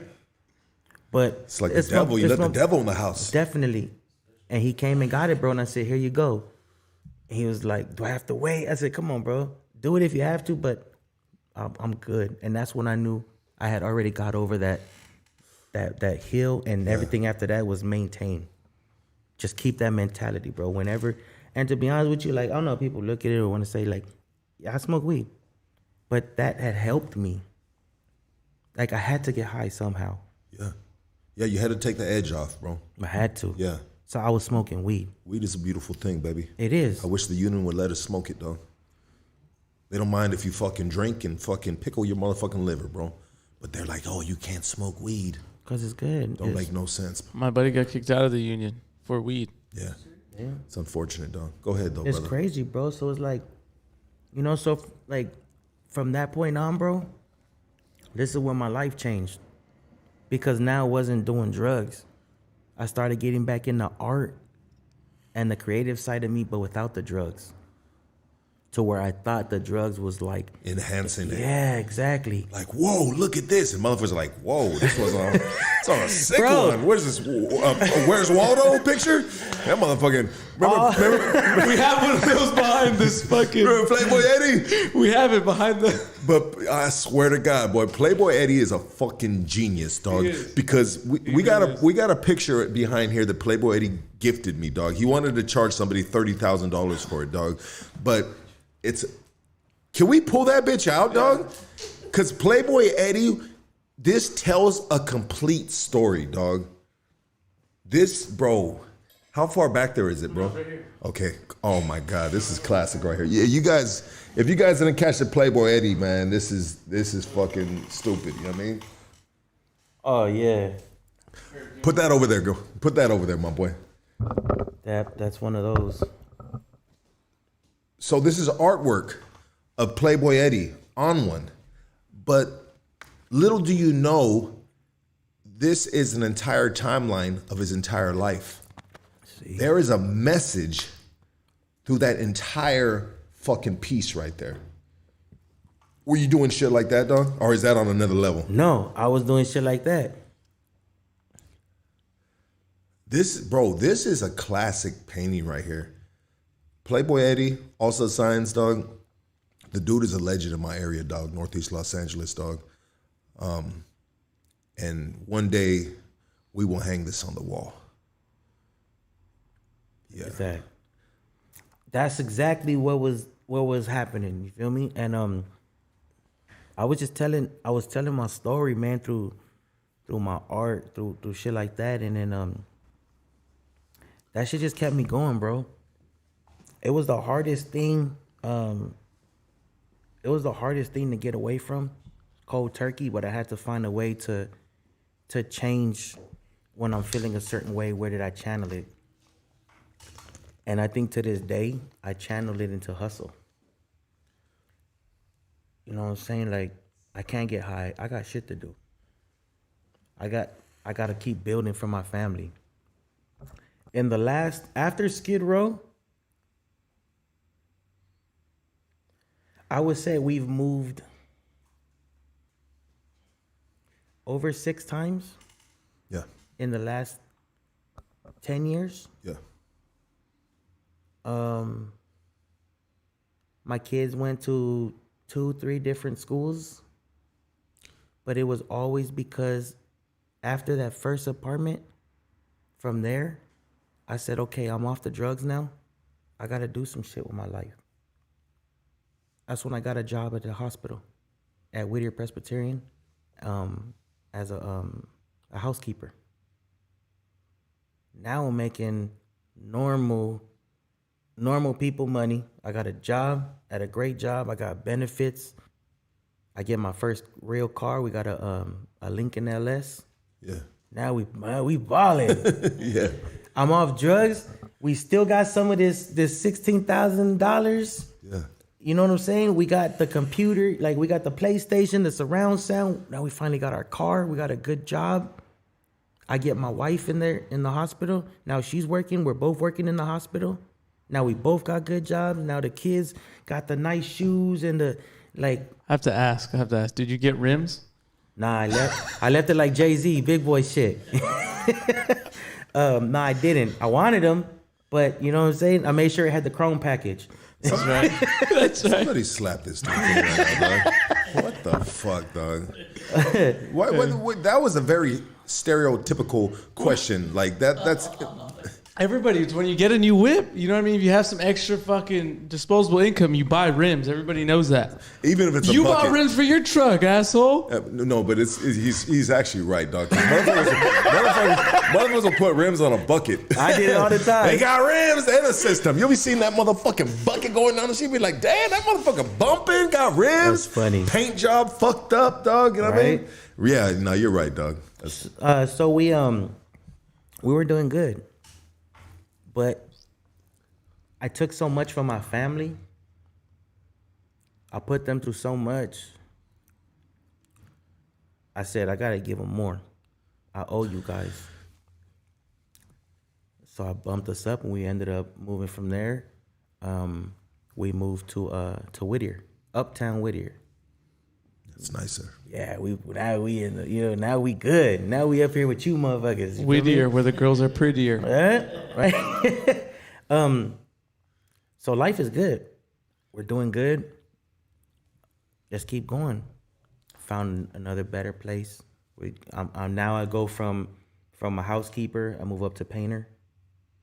Now I'm in the maintenance department, getting more money. Now we're starting to be able to do things. So we moved to Whittier, found another better place, moved over here to where we are now. You know what I'm saying? And I'm still on that mission, but the hard work that I do now for what I'm doing, somebody that's close to me told me the other day, like, you're trying to compensate for all the fuck ups you did. My wife always tells me, are you never happy? Like, we're good already. Like, nah, I'm not. And it's just something inside of me that I know, like, I know how many times I stole out your purse. You feel me? Like, there's things that I was doing that you guys don't know that I was doing. Come clean with you. You feel me? And I never will. Yeah, you feel me? That I was gonna say it right now too. That I still haven't. So it's like, yeah, I'm not happy, bro. I'm happy, but I'm still not, like, you're striving for better, baby. That's it. As you should, dog. That's it. It's what we all do, baby. That's it. I mean, there's levels, and we're always trying to get to the next level. Just like when Super Mario Brothers came on Nintendo, dog. You know, I mean, you were on that bitch all day long trying to get to the next level, dog. Right. I mean, that's what life is about, dog. It's a competitive sport, dog. You know what I mean? Right. And you see somebody with something better than yours, and you strive to achieve that as well. Okay, that's a new goal right there. I mean, that's what a man should do, dog. That's what we all should do, dog. We all should do that, bro. And I see you doing that, bro. And I see you I see you doing that, dog. And I say, you know what? This is the time we have Jazzo on to hear this fucking amazing story, dog. And my boy, dog. I mean, what does your mom say now, bro? She's proud of me. She's on my shit right now. She's proud of me, bro. Me and my mom had a real rough one. You feel me? Me going through it, just wanting to grow up already, had a lot of anger. So we never really got to have that really good mother-son like relationship like I see other people have with their moms. You feel me? Yeah. And I think it's just because there's a lot of damage. Just like I did a lot of damage. You know, me, myself, like my daughter, my son, like I don't really talk to them. Or I should say they really don't talk to me. And now that I'm older, I understand it's the damage that I did. It's what you guys saw me do to your mom, to myself, to the family over these years, you feel me? And it's like, I feel when I'm grinding, like the store, I did it for my family. So if something I could, I wanted my son to have a place. You don't want to go to school, you don't want to work, like come work at the family store. Then this is, you know what I'm saying? This is why we even started this whole thing, was because of you. Come do this. At the end of the day, I just feel like it's just me. But if something were to happen, whether you want it or not, here you go. Yeah, I did this for you. Do whatever. You can sell it the next day if you want. But I did this for you, for the future. You know what I'm saying? I'm gonna keep building it, like you said. Keep building it, because it's not.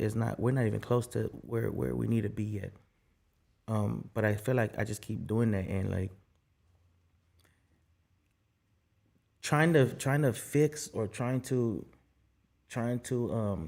fix what I did in the past is what pushes me. Like I'm scared to go back to Skidrow. You feel me? Like I'm scared of like all that stuff again. So I work hard to try to not get back to that spot. And I know it takes hard work. Like I said, I know what I took away from my family. So a lot of that is like working hard to try to give them back from what I feel I took from them. And even myself. But I'm like in the farthest in the background. Like it's not even for me. None of it is. It's all for my family, bro. And I had to figure that out. And that's a part of my strength of like when I said I still be like feeling like I want to go get higher, or like I have that urge. It's like you can't, bro, because all it's gonna take, let's say in my head, is like all it's gonna take is that one time, and it's like I was saying when I was just did the music video. I stopped smoking weed and I was good, living. And then I go to a music video and then I fuck up and now like I'm smoking again. You feel me? Like I'm scared that if I do that, that's gonna happen and I'm gonna lose all the hard work. Yeah. And I can't do that. You know what I'm saying? It took me a long time to get to this position of the store. And it's like the other day I was thinking, what led up to me wanting to do this? Because we were at a point of buying a house and shit just got crazy, bro. Like people are buying like houses like $50,000 to $100,000 overbidding on a house right now. Yeah, the market's fucked up. And we were like having houses like ready to go, bro. We were already like, you know, in the process, and then it's like this dude just came in and overbid $60,000. Like what the hell? Like I thought it was ours already. Sorry. Like you feel me? So it's like, all right, I'm gonna just go and I'm gonna do this business. I'm gonna do it again because this is the third try. I had to close the second one that we had because of the COVID. We weren't able to. I was able to continue, but I wasn't able to open, so I just got tired of paying rent to something I couldn't open up or really operate. I was having problems with distributors and things, so I closed it. This one decided to open it back up, but also decided to step away from getting something from the family, which was the house, to try to get this business going because we could still get the house. You know what I'm saying? But let's try to get this business, we try to get this business back going again. And it's a stressful thing. And I was thinking the other day, why? Why a store? Why shoes? Why am I trying to sell? Like, why am I doing this? And I was driving home. And literally, like when they say things hit you, it hit me. We was stealing clothes and going to the high school and selling clothes and shoes to people every single day. We was hustling clothes and shoes. I went to LA Trade Tech for sign graphics and visual communication. And that story, I didn't really get to finish that one real quick. After that accident, and all that was my fourth semester. I was about to graduate. Done. Over. I couldn't walk. Couldn't do nothing. Yeah. My memory was bad. I wouldn't have been able to have this conversation with you. And if we did, I would have looked like I was on drugs, just a zombie, because of the fact that I wasn't able, because I got hit in the head, I wasn't able to get words out. I had to like low-key not read again, but I had to read to start remembering words. Like I could read. It's just like, what's the word I was like? Oh, and. Like I'd forget the word and. Like how you forget the word and? Like my memory was that bad. So in my head, I'm like, school's done. Everything's done. I got to the point one day, my mom was giving me trying to give me pills, like for the accident. And I was like, take a pill and knock out for a whole day. And then wake up like, I don't want to take that pill no more. I want to start fighting this, the pain, everything, just with this. I ended up graduating. I went back to school on crutches, could barely walk, finished out my fourth semester, got my AA in sign graphics, visual communications. Congratulations. Thank you. Yeah. And I think like now with the store, my clothing brand, like all this shit that I went through was preparations for what I'm doing now without me even knowing. Graphic design, now I design my own t-shirts. I design my own clothing brand. Where did I get that from? I got it because I went to LA Trade Tech. And I never put those two together. Like, oh, I do it because of this. But I wouldn't have been able to understand, you know, line spacing and all of these contouring, outlines, shadows, you know what I'm saying? Like, I would have never gotten it, even though I was doing graffiti. I was doing it, but learning the business correct way and the concepts and layout design and all that, like, now I see it all. Everything that I went through in life literally was a setup for what I'm doing today. And that makes what I'm doing today easier in my head. And even greater, bro.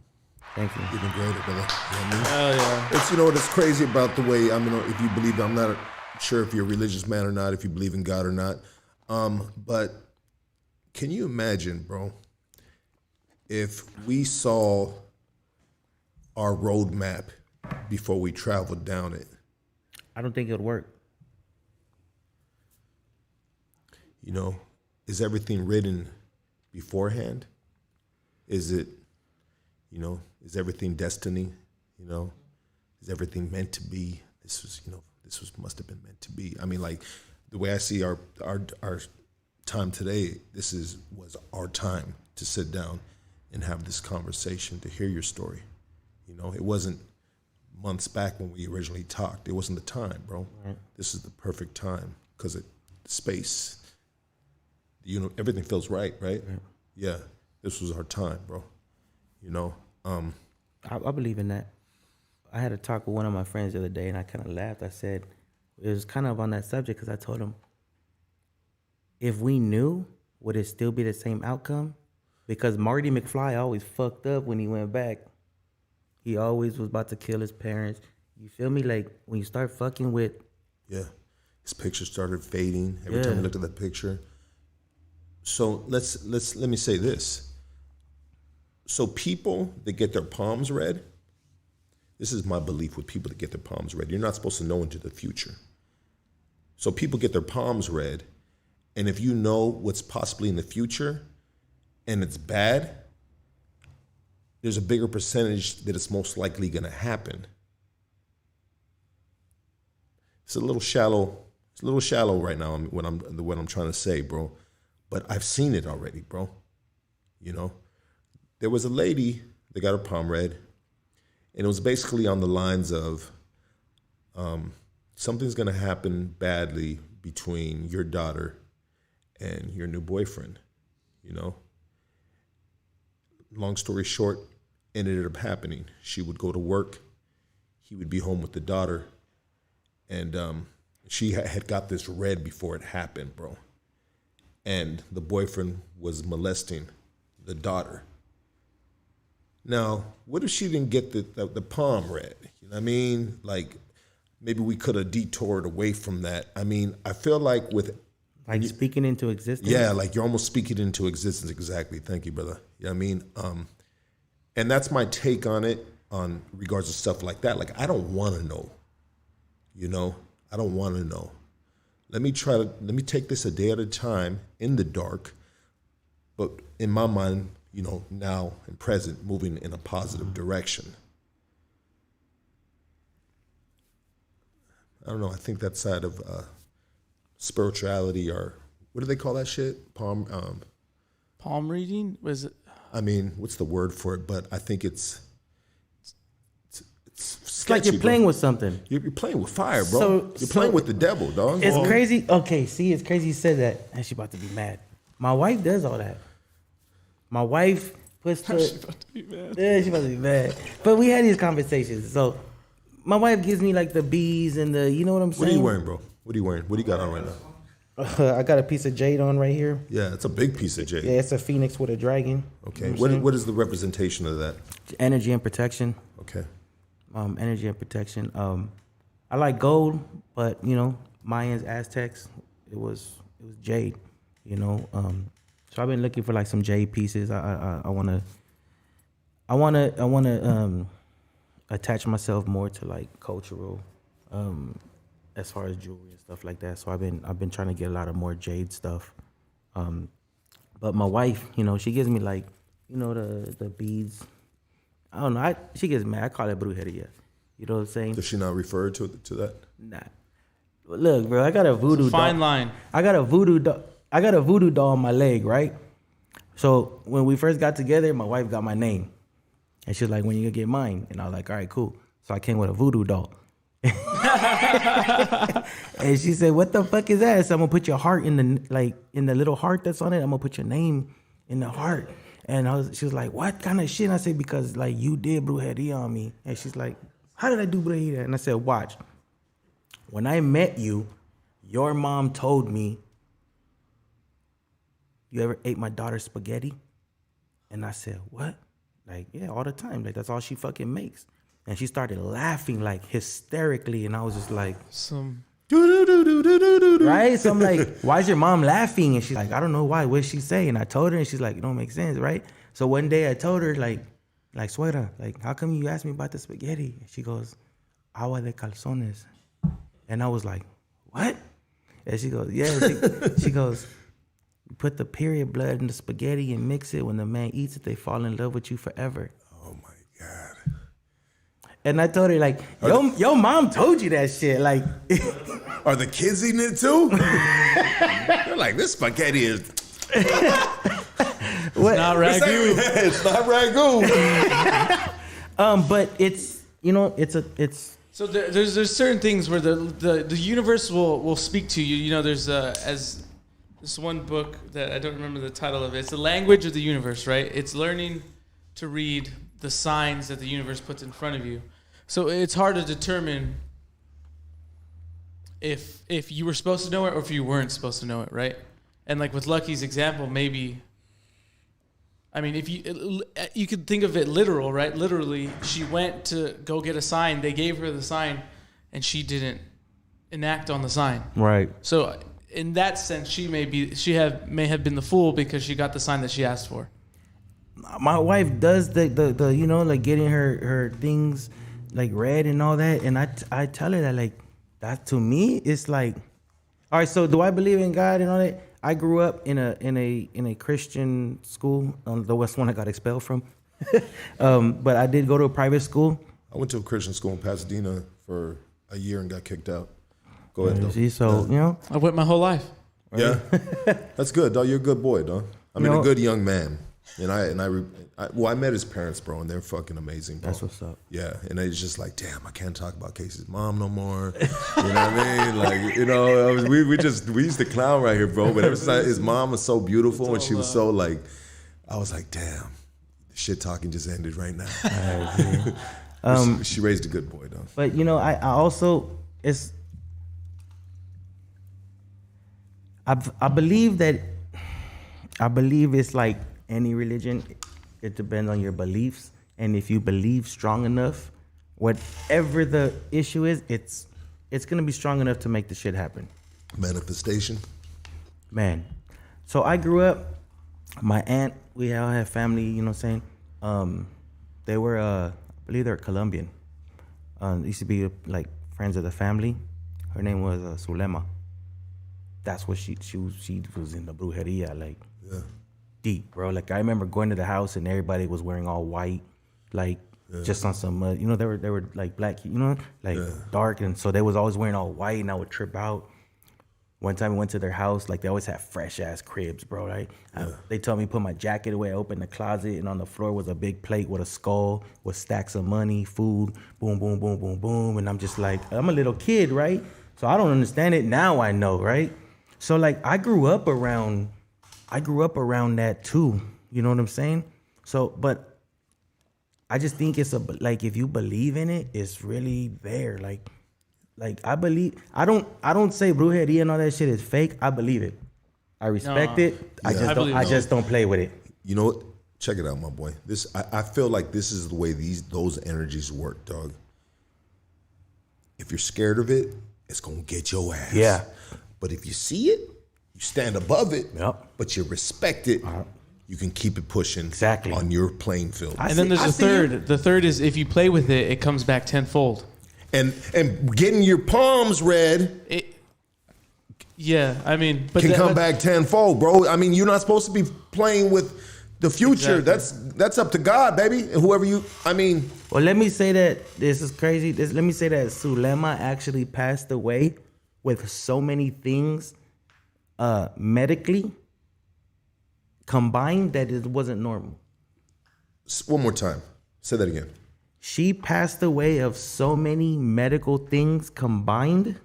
Medical things? Like cancer. Conditions. Like a normal person doesn't die from like cancer, fucking this or that. Like, it didn't make sense. And the explanation that was given to me was that she reaped what she sowed. They got to take it out of you and put it somewhere. Oh. So if you come with like whatever your issue is, Was she doing she's like gonna clean you, cleansing. Yeah, was she doing the limpias and everything? Everything, bro. Yeah, okay. From the limpias to the like what you need. Okay, put this chicken purse. Or they're stealing from your wallet. Like my mom used to have this little. My mom used to have this little bag with a little chicken foot in it, in her purse. And that was because people was stealing from her purse at work and other shit. And what happens is when they did it, that would give them bad luck, bro.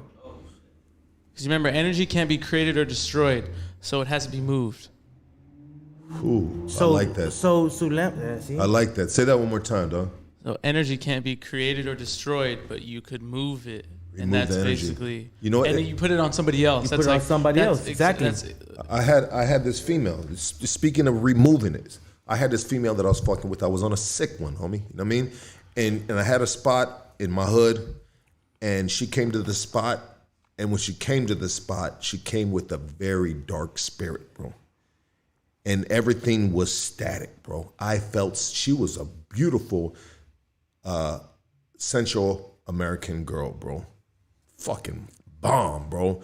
But she I know her family all fuck with that, bro. Mm-hmm. And she told that to me, bro.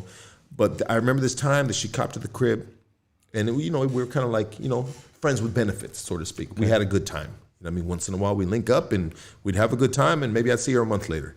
She comes, bro, and she came with a very dark spirit, bro. And everything was staticky. And I said, hey, what's up? I said, who came with you? And she said, what do you mean, Lucky? You're tripping, Lucky, you're tripping. I said, nah, who did you bring with you? Mm-hmm. And she goes, nah, fool, you tripping, bah, bah, bah, whoop, whoop, whoop. I said, nah, girl, you brought something with you in my fucking house. Real motherfucking story, dog. And I opened up my fucking door and I said, get the fuck out of my motherfucking house. I opened the door and I spoke to it. I said, get the fuck out of my fucking house, dog. And then I slammed the door, dog. And that was it. I got that spirit that she brought with her out of my house, bro. So back to what you said. You remove it. Yeah. I removed that. I've spoke it, bro. And the power of myself, whatever it is, I don't know what it is, bro. Because I don't practice nothing but,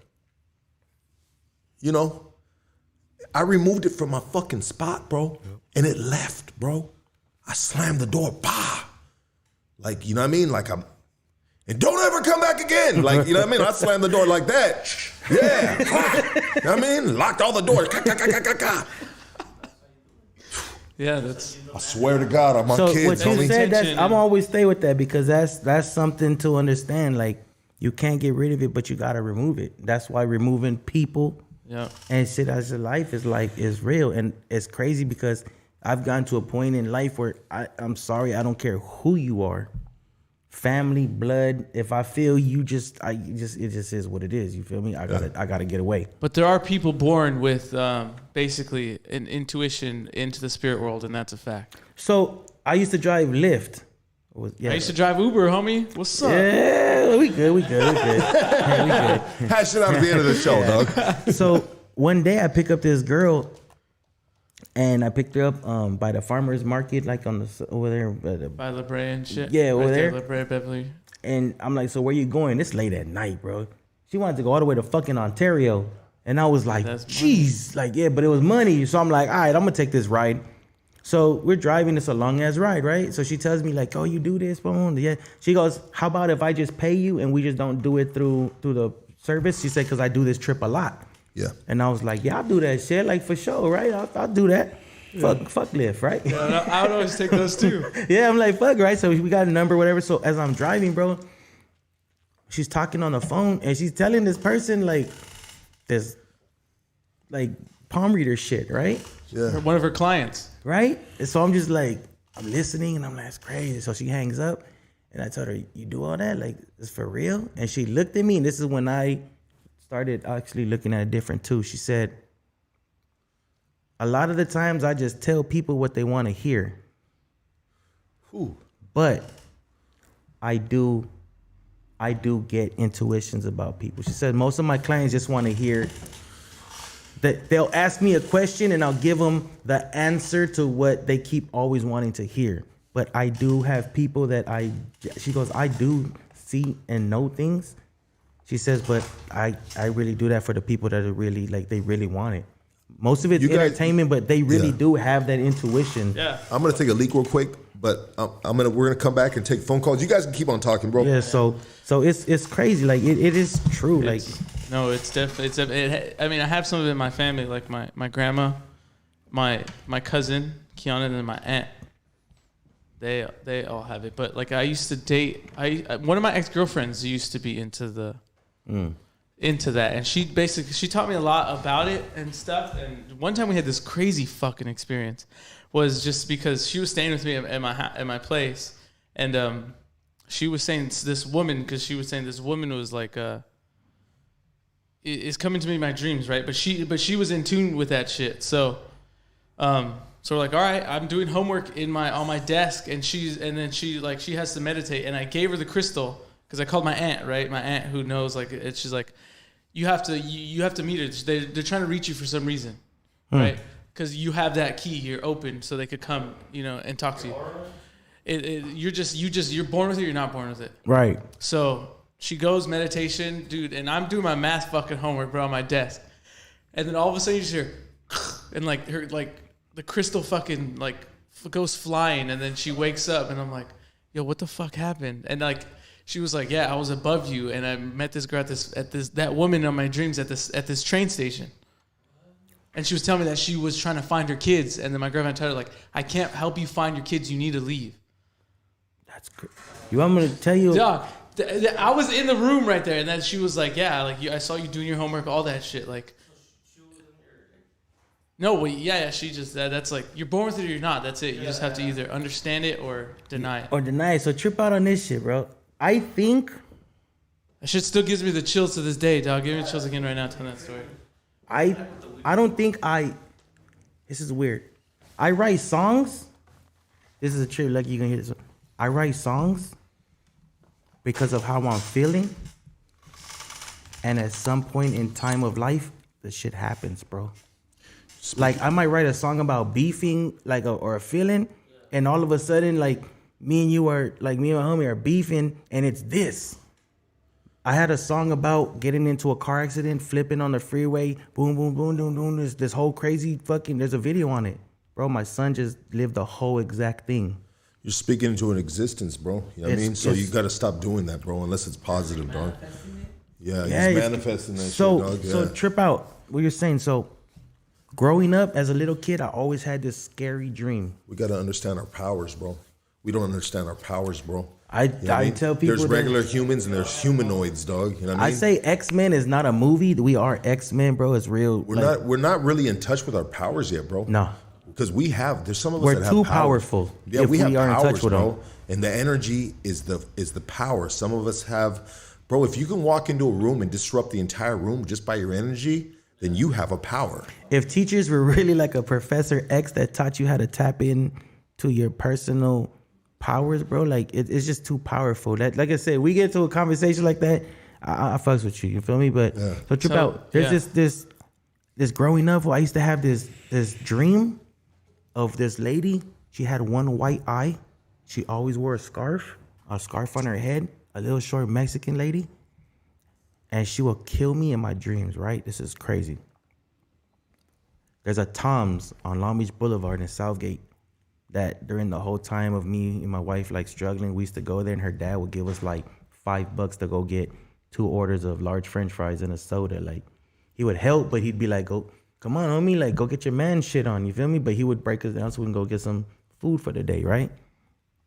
One day, sitting there eating, I'm fucking tired of my little fries. I look in the corner of the restaurant, and that lady in my dreams is sitting in the corner, bro. Real story. I told my wife, what the fuck? It's her. And she's like, what? And I told her, that lady I'm always telling you about my dreams, it's her. Bro, that lady is in the corner, and she's eating, but she was pulling her scarf down. She'll take a bite and put her scarf up. She had the one white eye. And I went to my homie that owns a restaurant, and I said, bro, who's that lady? He's like, I don't know. Never seen her in my life. No, he said this. He goes, I don't know. But for some reason, she always comes usually when you're leaving. Why am I scared right now, dog?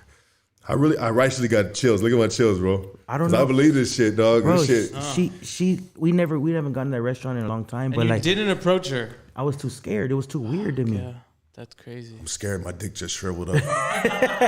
That is, my wife could attest. Button dick! Like, for real, bro. And I never got to put that together on why. Yeah. He told me, he's like, go talk to her. I'm like, nah, bro, because she used to do shit to me in my dreams. Like, you feel me? Like, I'm not going to talk to this lady. But if she, like somebody told me, it's probably the opposite. This lady probably could have changed your life or saved you. Yeah. It all depends on what you look at. Maybe she's been looking after you, bro. Maybe well, that's she's what a we were guardian saying. angel. The language of the universe. If you ask for the sign and it was there, and you didn't act upon it, right? Were you wise in that sense, or you don't know? Lately, every single, look at where I'm at right now, sign, Yeah. I accept it. There's some things where it's small, but it's a sign. Yes, it's being able to read it when it's there. Catch on to it. That's when you have the power. That's what I've been catching on lately. Like I tell people, not every open door is for you to walk into. You feel me? But there are certain one that has that sign. That has that sign. That's what I've been going for with no fear. Because it's a sign, bro. This is a real sign. Follow your path, baby. Follow your path. Follow your path. If you read the write on the wall, dog, you know what I mean? If it don't feel right, dog, that's not a part of your path, dog. Turn around, dog. You know what I mean? Like, be very, very visual. You know what I mean? Go with your gut, right? What happens when you go against your gut, bro? You know? I think that has a major part of what you said before we even sat down. Keeping it real. I don't think you'll get any of that until you could actually be honest with yourself and actually be honest with anybody sitting down here telling my story. Like, once you've looked in the mirror and accepted everything about you, can you move on or get into that learning your powers and what you're actually capable of and what you can do, seeing the signs that are always been there, you just didn't catch on to them. Reading the language of the universe. That's what they call it. You know who's the worst people you ever want to deal with is an unapologetic individual. Yeah. Someone that will not admit any of their faults, that will never apologize for fucking up, dog. Mm-hmm. You know what I mean? When you meet someone that's unapologetic, that can't say, hey, my bad, my G, keep that people away from me, dog. Real talk. Yeah. Definitely. Yeah. No, for real. That's crazy, man. This has been an amazing podcast, my brother. This has been dope, dog. Appreciate it. I appreciate you coming through, dog. Blessing the platform, Thanks baby. for having me, brother. This shit was hard as fuck, dog. I appreciate you. The story was dope, but what we got into, dog, that's a whole segment by itself, dog. We can call that bitch Goosebumps, dog. You know what I mean? You know? Perfect, huh? We gotta one day, bro. We'll bring you back on, bro. We'll have a Goosebumps. Yeah, we'll turn the lights down. You know what I mean? Hey, well, October's coming up. We can have that soon. We'll do some shrooms. You know what I mean? We'll really bug each other the fuck out, bro. Should be happening like. We'll get ghost stories. People calling about their ghost stories. My boy passed away, Pac-Man. Oh man, trip out. So my boy, I have tattooed on my arm right here, was the one I told you that when I was gangbanging got me out of it into graffiti. He got murdered. That night I was supposed to be with him. And you know them times when like you're going out and your girl's pissed and she's like, and you're like, fuck, I'll stay. Shit. Yeah. They killed him that night. Wow. Right? To see, it's all language of the universe, seen right? it a Everything times. brought you back to art. Why? Why do I have a graffiti store in downtown LA? Well, he got me out of gangbanging to get into graffiti. Now I got into graffiti scene, which allowed me, right? So I have this big wood cutout that I made of him that has followed me. I made it, and then a skate store wanted it for an art show. I gave it to them. It disappeared for like 10 years, and then one day somebody told me, hey, is this yours? And it was like in a back warehouse at another skate shop, like Shit. somewhere. And I'm like, hell yeah, that's mine. Like, the fuck's it doing back there? I want my shit back now. Yeah. So I went, picked it up. Well, it's been years, bro. Like close to 20 years I've been moving this thing around, right? I got it at the house now. Trip on this. When me and my wife get into fights, like this bottle will fly out of nowhere. Shit'll fall off the shelf. Like shit that wouldn't like this can will tip over. Like, how did that happen? And I'm talking about when we're like, and like boom, and I'll be like, all right, we're done, Pac. I feel you, I'm done. And it's always be like that, bro. His graffiti number was 747.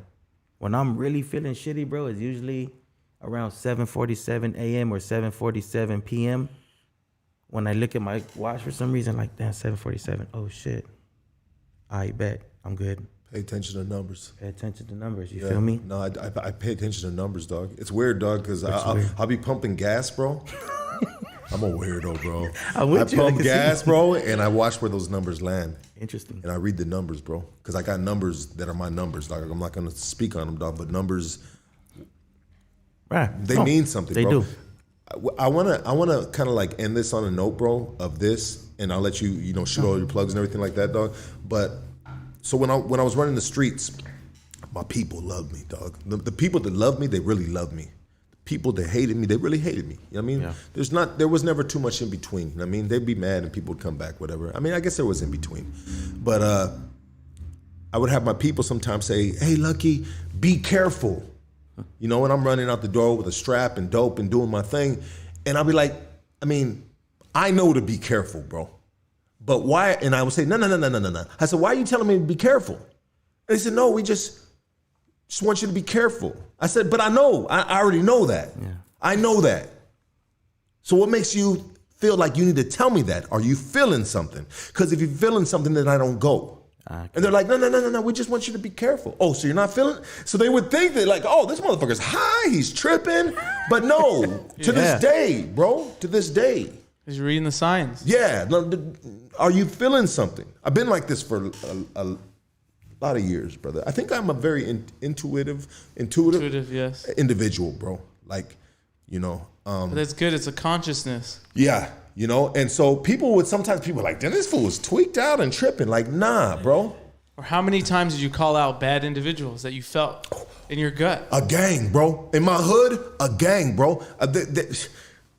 My homies, dog, I'd be like, hey, homie, this fool ain't no good right here, dog. Like, what do you mean not, dog? He cool. Like, pay attention, bro. Every single fucking time, bro. That's real. Every single time, dog. I'm not trying to pat myself in the back or stroke my little fucking dick right here, dog. No, I'm just saying, bro. Like, I've seen like, oh, this dude no good, doggy. Or sometimes you meet somebody, be like, oh, this is the real boogeyman right here. You know what I mean? Yeah. Or like, hey, bro. No, that shit's real. My wife, when I walk out the door, lady, babe.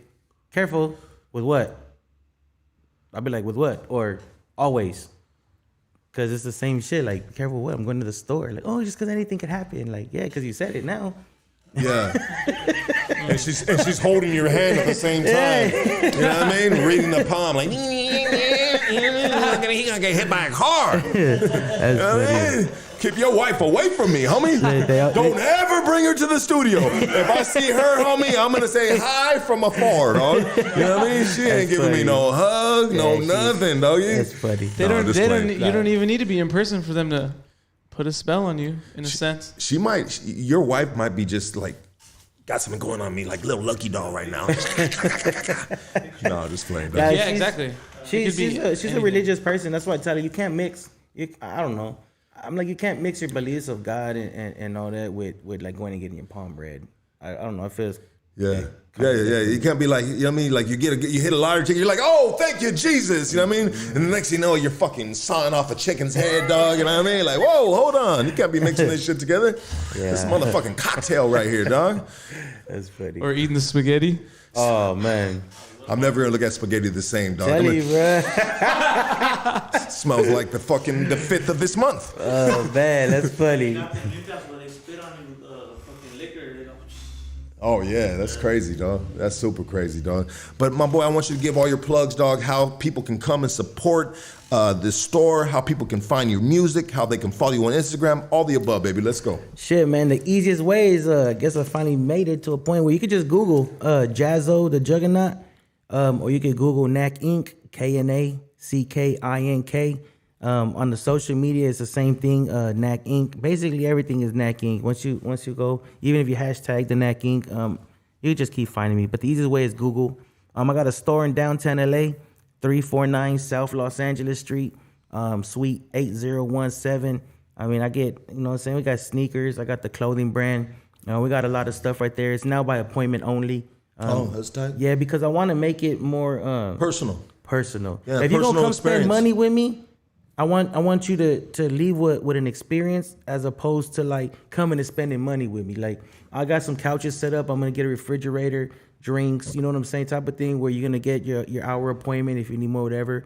But you'll be able to like just come and relax and we could chop it up and just get a different relationship. Have a drink, Dope. smoke That's one, dope. dog. Yeah, That exactly. is You feel me? old. Curated to you. I did that shit first, so don't copy me, motherfucker. Let's go, baby. Nah, but that's at. I just want to give, you know what I'm saying, like because I started off selling tennis shoes, and then I'm just like, you know what? I want to sell Lamborghinis.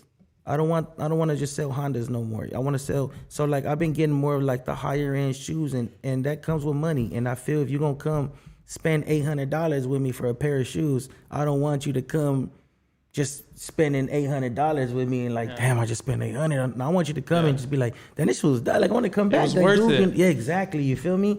So I just want to give people a different experience. So if you guys wanted to make an appointment, you know what I'm saying, go to NAC Inc. You could DM me at the store. I got all the information also on the window too. You make an appointment and you know what I'm saying, you come in. Whatever shoes you got, like a size 10, I got a lot of shoe plugs. So I'm bringing all the size 10s on your appointment. And in that way, you really have like real options. So It's amazing, dog. You know what I'm saying? Stuff like that. So music, you know what I'm saying? I got you can go on YouTube, Jazzo the Juggernaut. You got a lot of videos up there. I don't have a lot of music that you could like download and stuff on all them platforms. I do a lot of shows. And what I try to do is the social media shit, bro, it's hard because it's the new wave, but I still try to keep that like out the trunk hustler. Like you can't go, if it wasn't on the radio, you had to go to Warehouse Music and buy the tape or you know what I'm saying, or catch them at a show. So now I just try to do a lot of shows so I can get you to my show. And now I got a table up so I can, you know, I'm trying to get it to people's hands differently and personal as opposed to like just go stream. I know that's the new way or whatever, but so this is what I want. Do you think that like the internet and like with everything, it's just there's too much. It's too much. Like how many stories do you see? How much content do you see that actually sticks? So yeah, that's true. And versus personable. Yeah, it's weird, bro. I think people have just gotten into the world of like wanting to know your business as opposed to know what you're doing. That's why there's like everything's a reality show and shit like that. You know what I'm saying? So it's like, cause I trip out on the hard work like this right here. I'll probably get like 4 likes. You feel me? But then I go post right now that I'm gonna go eat dinner with my wife and my baby, and it's gonna go like 600 likes. Like it's just weird. So let's take this phone call real quick. I'm sorry, Don. Nah, I get it. Yeah, because I see somebody talking a gang of shit on this bitch, and I hope it's you. You're on Hood Stocks. Talk to us, baby. Coño, how you doing, amigo? Coño! Ah! My G, rated R. What up, baby? I hear, man. I just making my rounds, you know. That's right, baby. This I love guy, you. man. I love you too, man. This guy really touched the heart today, you know. He's a good guy. Appreciate I you. got this guy's back, you know. Anybody ever met with this guy? You call Tony. Tony, dog. Bring the Tigers, too, Tony. It's love. I appreciate I got that shit, tigers, bro. man. Man, I that's let the love. leashes loose, you know. I don't think they want that. Nah, he let the leashes loose, Amigo. baby. Yeah, keep them on the Yes. leash. Yeah. Amigo, Jesse, you touched my heart so much, man. I think I'm going to stop selling kilos, you know. Oh man, you do what you got to do, brother. Nah, that's love, bro. I appreciate that, man. You know, I just keep it 1,000. Okay, Lucky said he wanted me to come in and be, you know what I'm saying, 1,000, and like we were talking earlier, that's the only way, man. All that bullshit, people catch on to it. You feel me? But you got to keep it 100. There's a lot of people out here, man, that really just need to hear some shit sometimes. You feel me? And I feel that the world has just been so drowned out with fake shit that you know, the ones that really want to tell the stories get overlooked, man. So when we get that opportunity, we got to make sure we do it correct. Absolutely. You're a good man, Filete. Thank you, brother. Appreciate that. Hey, Gracias. appreciate you, my G. Have a good one. Shout out to everybody on the chat line, dog.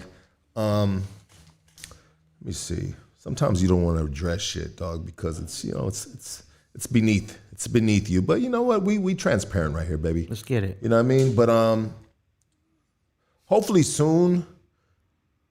I've talked to Shooter, talked to his family, and hopefully we can get him to, you know, maybe call in soon or something like that. But he's doing a little time, and it's got nothing to do with this podcast. We'll leave it at that, right? We'll leave it at that, you know. But he's doing well, and I mean, he's doing the best he can do right now in the system, and I love Shooter. You know, I drop him money from time to time, and we'll be hearing hopefully soon, you know. But until we do, everybody give it up for Jazzo. Thank you so much, my G. That was an amazing story, dog. I loved every bit of this podcast. Thank you to everybody tapping in on the chat line on a Saturday.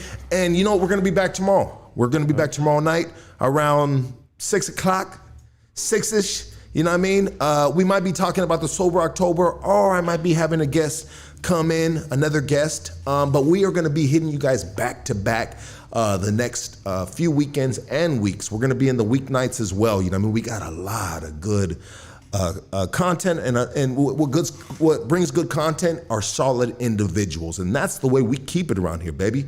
We are not fucking with the fakes. We are not fucking with the chismosas. You know what I mean? All that shit. I mean, if you are confused on who I am right now, then you are having a hard time reading the room or doing your homework on the streets, my G. Do your homework on the streets. You know, hit the streets and ask about anything you want, dog. But rather than that, be easy. I love you guys. My Goonies, the ones that support this. I love you guys. And without you guys, we would be nothing. Right, that's the real truth. You know what I mean? So thank you so much. We'll see you guys tomorrow night. And we are out of here. Jazzo, baby. Appreciate you, brother. Yeah, dog, that was dope. That was dope, dog. Love you guys. Let me go. Let me end this right here. Love you guys. I'll see you guys right there.